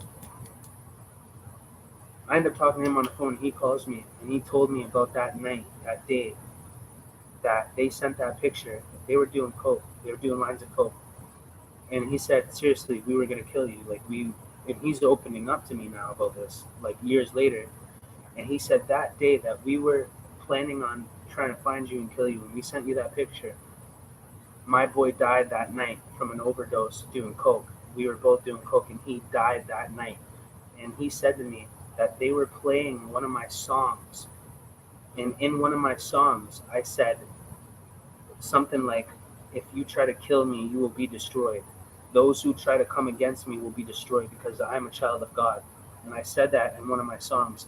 And that night that they sent that picture of the gun on the bulletproof vest with the two blunts, he told me that his boy died that night. He called me. He was still with my ex. He has a kid with her, and he's telling me, bro, I admire you now. I have respect for you, and I'm scared of you. That's what he said to me. And this guy, I was scared of this guy. This guy's crazy. This guy's a serious motherfucker. I was like, this guy will hurt me if he catches me, and they have guns, and they're not scared to use them. So this is not good, right? I'm gonna have to kill these motherfuckers, right? Or they're gonna kill me. So this is real life, man. This is a real thing. I swear, my father's grave. And so he calls me, tells me that in my song, when they took that picture, they heard me say that they will be killed or like they'll be destroyed if they, if anybody tries to come against me. You try to kill me, you're fucking dead. That's basically what I said in my song to these. And you got these, all my ops, all the ops and the enemy is sitting there listening to my music, trying to analyze me, trying to figure me out, trying to, is he really a G? Is he really about that life? I want to hear this motherfucker and see if I can feel his real shit. You know what I mean? And they were trying to feel me out and try to figure me out and how I move my pattern and shit so they could try to catch me slipping one day. Or they could feel more confident about crushing me because they don't think I'm really about that shit, right? So anyways, he told me that his boy died that night listening to my song after they threatened me, and he's been scared of me ever since. And I said, don't be afraid of me, bro. I have no problems with you. You know what I mean?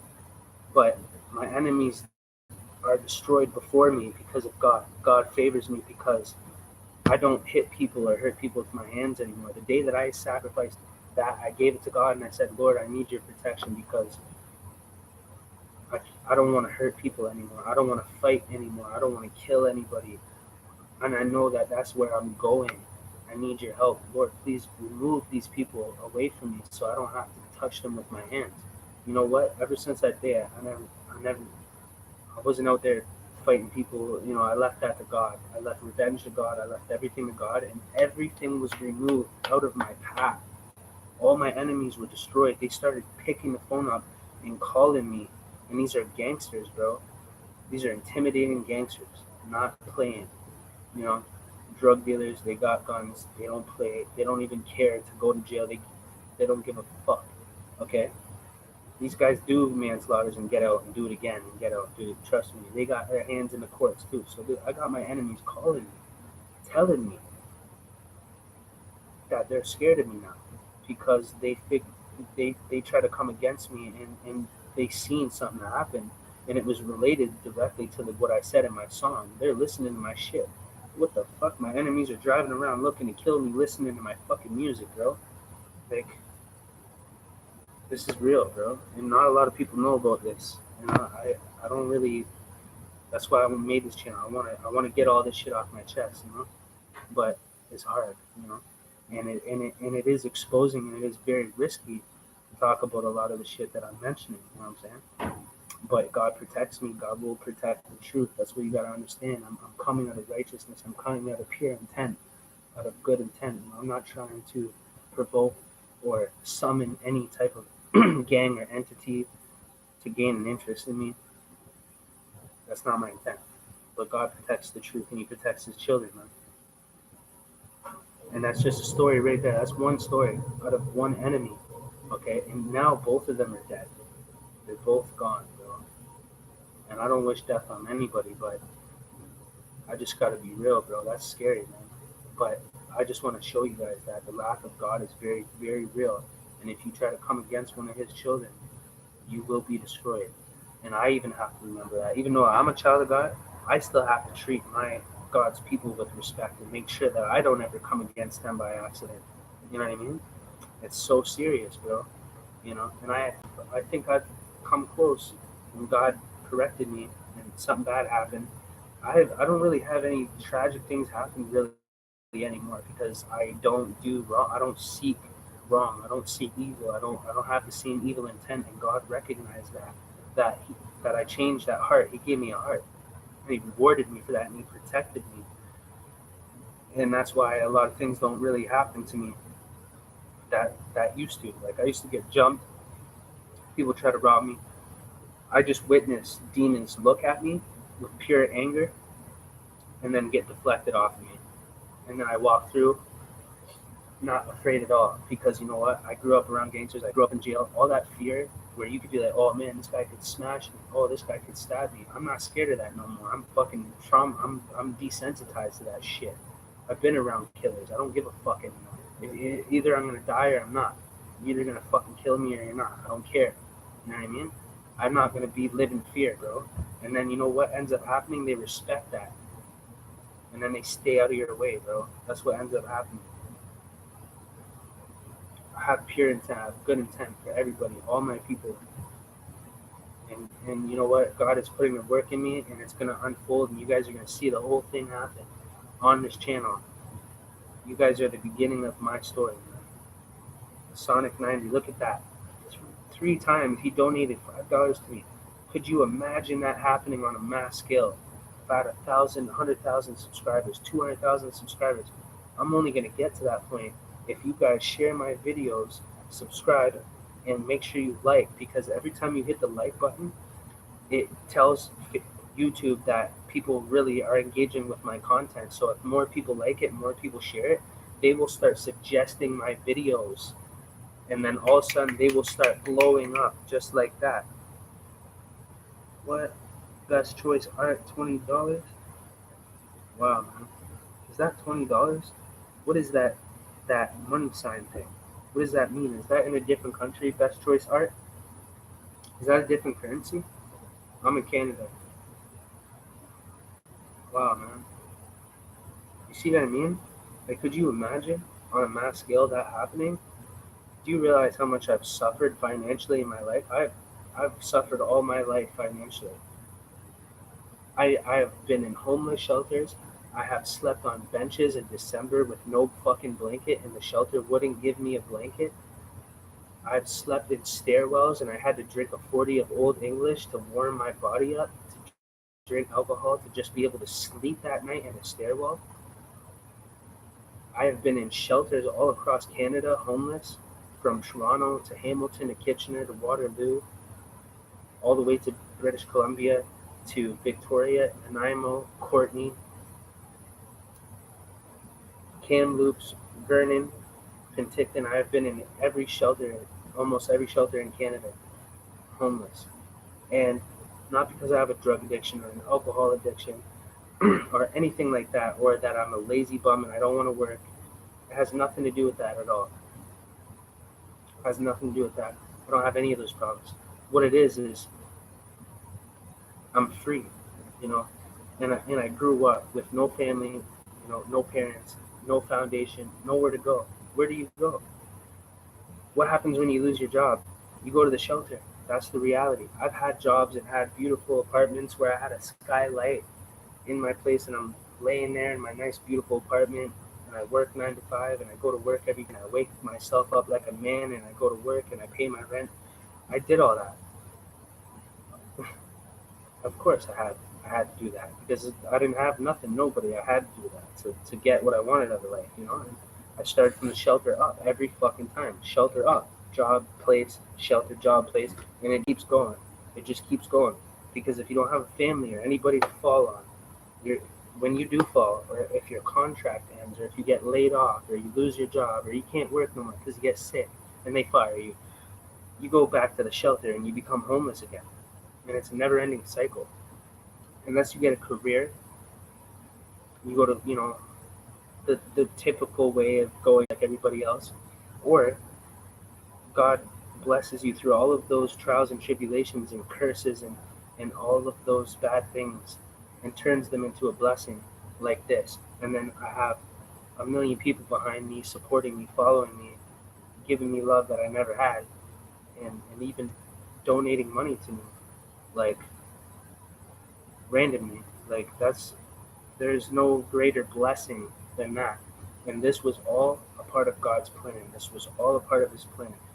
He let me go through all those hardships in life so I could lead to this point where I could talk about it and I could save souls and lives and I could influence and empower people in a great way. And then it will receive me and it will come back to me, the law of attraction. And I promise that you've seen me homeless in all these shelters, even tenting, backpacking through BC. You know, now I'm out here and I'm not, you know, homeless. I'm in a house, I'm in a home, and I'm okay. But I could have had this the whole time, you know, because I had people that offered me that. You know what I mean? They'd be like, hey, come stay with me. You're a good person. You don't do drugs. You don't drink. You don't have to be in the street. You don't have to be in the shelter. You don't have to, you know what I mean? But I don't take the easy way out. I do everything the hard way, and I learn from it, and it's all a part of God's plan for me to go through those experiences. So sometimes everybody needs help, at one point in time in my life, but I have a hard time accepting help because I never had it. So it feels like a trap to me. It feels like I try to stay away from accepting a helping hand because it could turn into somebody using that against you. You know what I mean? And I'd rather not give that glory to anybody. And I'd rather do things the hard way, go to the shelter, get a job, get a place. And that's life. That's reality, bro. You know what I mean? Like, but God had a bigger plan for me, and I'm gonna make it through what I'm doing right here with you guys, man. And I'm gonna read your comments in a minute. I just want to get this off my chest. But I just want you guys to know that, man. Like, I believe that this is God's will. I believe that you guys are children of God, and that's the reason why we're connecting and helping each other, and empowering each other. And I feel like we just need to keep doing it, man. And if you want, I'm here, man. I'm here to stick my neck out for you guys. I'm here to spread the message that you guys agree with. And I need to reach the masses. I need to reach millions of people, and I can only do that if you guys share my videos. Eventually, more people will be able to be in a position to donate $5 here, $20 here, whatever.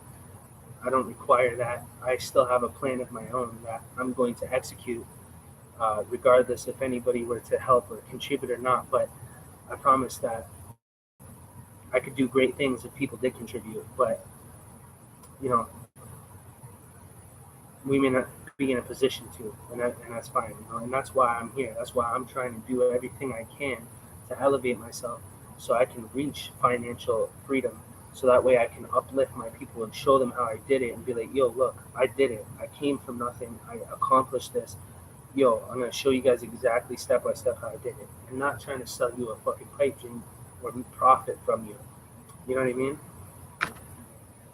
That's the thing, man. So I feel like I'm going to build a solid following and a foundation of great people and God's children, and God's going to bless me through that, finally. And I used to be the type of person I would never talk on the internet. I would never make a video talking like this because of the people that I'm involved with in that lifestyle, in that world.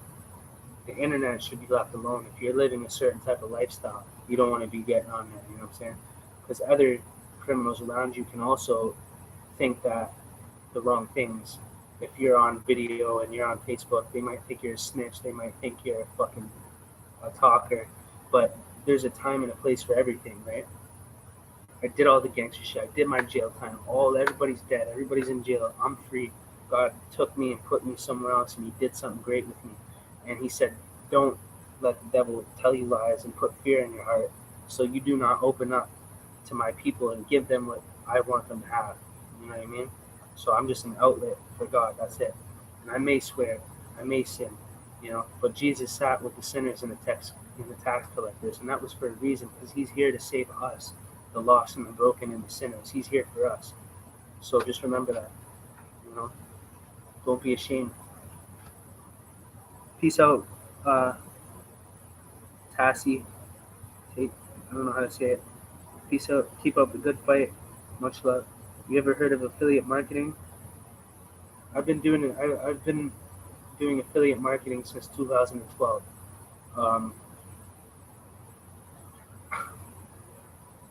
This is what I do. I get paid to do SEO. I'm a level one seller on Fiverr. I get paid to make websites. Once in a while, people will pay me $50 to make a website. Once in a while, people will pay me $20 to do the SEO on the website. As for affiliate marketing, in 2012, I started affiliate marketing, and I made my first $1,000 in 1 week with a company called MCA, Motor Club of America.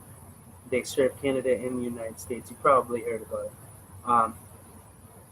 it. Yeah, I got 10 signups in a week to that company. It's a roadside assistance company. So basically, you're supposed to be, as an affiliate marketer or independent sales associate, you're supposed to be selling memberships to this roadside assistance. But people flipped the script, hyped it a little bit, and basically started recruiting other independent associates. And there's nothing wrong with that. You still get an $80 commission per person that you bring to the company, but it's originally for the roadside assistance, right? When you start doing it like that, in that way, people start hating on me and they're like, oh, it's a pyramid scheme, it's a Ponzi, and da da da. Even though they have a+ rating with Better Business Bureau, so they are recognized as a legal incorporation. It's not a pyramid scheme or a Ponzi. But what people were doing was, instead of selling the memberships to get $80 signups, every signup you get, you make $80. So to sell roadside assistance, that's with any company. You know what I mean? Like, you could become, a member of any company and sell their product or their service for them, bring them clients, and get a commission. It's normal. But when you look at it like that, you think Ponzi, pyramid scheme, right? When you think, oh, he pays $40 and signs up, and you make $80, and then he pays. You know what I mean? Like, you could relate it. You could try to look at it like a pyramid type thing. But every business and every company is structured in a pyramid, being like the president, vice president, da da da. Like, there's the boss, there's the whatever, the manager. It's illogical. But anyways, I made good money with that company, just starting out. Some weeks I would just make $100, $200, $400, and some weeks I'll get 10 signups, and that's $1,000. So 10 signups was $1,000. If you guys are interested in that company, or you want to try to make money online or anything like that, I make money online in several different ways. That was the first thing that I used to do. Then it was the SEO. Then it was making websites. Now I started a social media marketing agency called Sincere Marketing British Columbia. If you Google Sincere Marketing British Columbia, my website will come up first, and that is my agency, and it's verified on Facebook, and that's what I do. I run advertising. Right now I'm doing a free trial for a real estate agent, generating him leads, bringing him clients using Facebook advertising. So he makes 3% off each client or each sale, whether it's a seller or a buyer of a home, and 3%. It could be a $700,000 house that somebody's selling or buying, and he makes 3% off that. That's a lot of money. It's like $60,000. Like around that, somewhere around there. 3% of $700,000. Add that up. Put your calculator, whatever, right? And that's from one client. So if I bring him 5, 10, if I bring him 50 to 100 leads per month, and he closes 1 to 5 to 10 clients out of that, he's making huge amounts of money. So they're willing to pay you $1,500 to $2,500 a month to do this for them, because they can't and they don't have the time to do it, and they don't have the expertise. But anyway, so that's another thing that I do. But if you guys ever want to know about anything like that, just let me know. I'm going to shut this live down because it's been going on for like 3 hours, and I just uploaded a video not too long. As I was making this live, one of my videos uploaded about Tupac. Go and watch that, and like, share, comment, and tag as many people as you can. Get me out there, man. Help me get the reach, because it's gonna benefit all of us in the end. The right message needs to get across. And I can't do that alone. So, anyways, much love to my people. If you're interested in anything that I talk about with making money online, stuff like that, or if you just want to talk to me, message me on Facebook. Add me on Facebook, Corey Resilient. Just type in Corey Resilient on Facebook. You'll see my Facebook page, and then you'll see my actual profile. Add me and message me, and we'll talk, okay? Have a good day. Best Choice Art. Thank you very much for your donation. And Julie, yes, yeah, haters. They hate, the evil people that have no love in their heart. Hate to see people succeed. They're bitter and jealous. Yeah, feel free to add me up on Facebook, guys. Corey Resilient. Good night, Isaac. I'm gonna read all your guys' comments now because I wasn't able to. Let me just look real quick before I jump off here, because I noticed it's weird. Like you have to watch the whole video back to like watch the comments and stuff like that. So I miss a lot of comments.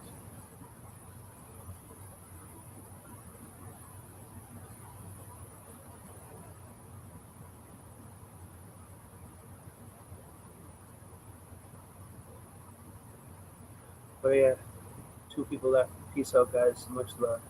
I'll tune in again soon. Take it easy, guys.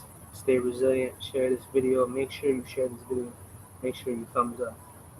It's gotta get the message out, man. God bless, guys. Much love. Yeah, I'll be back soon.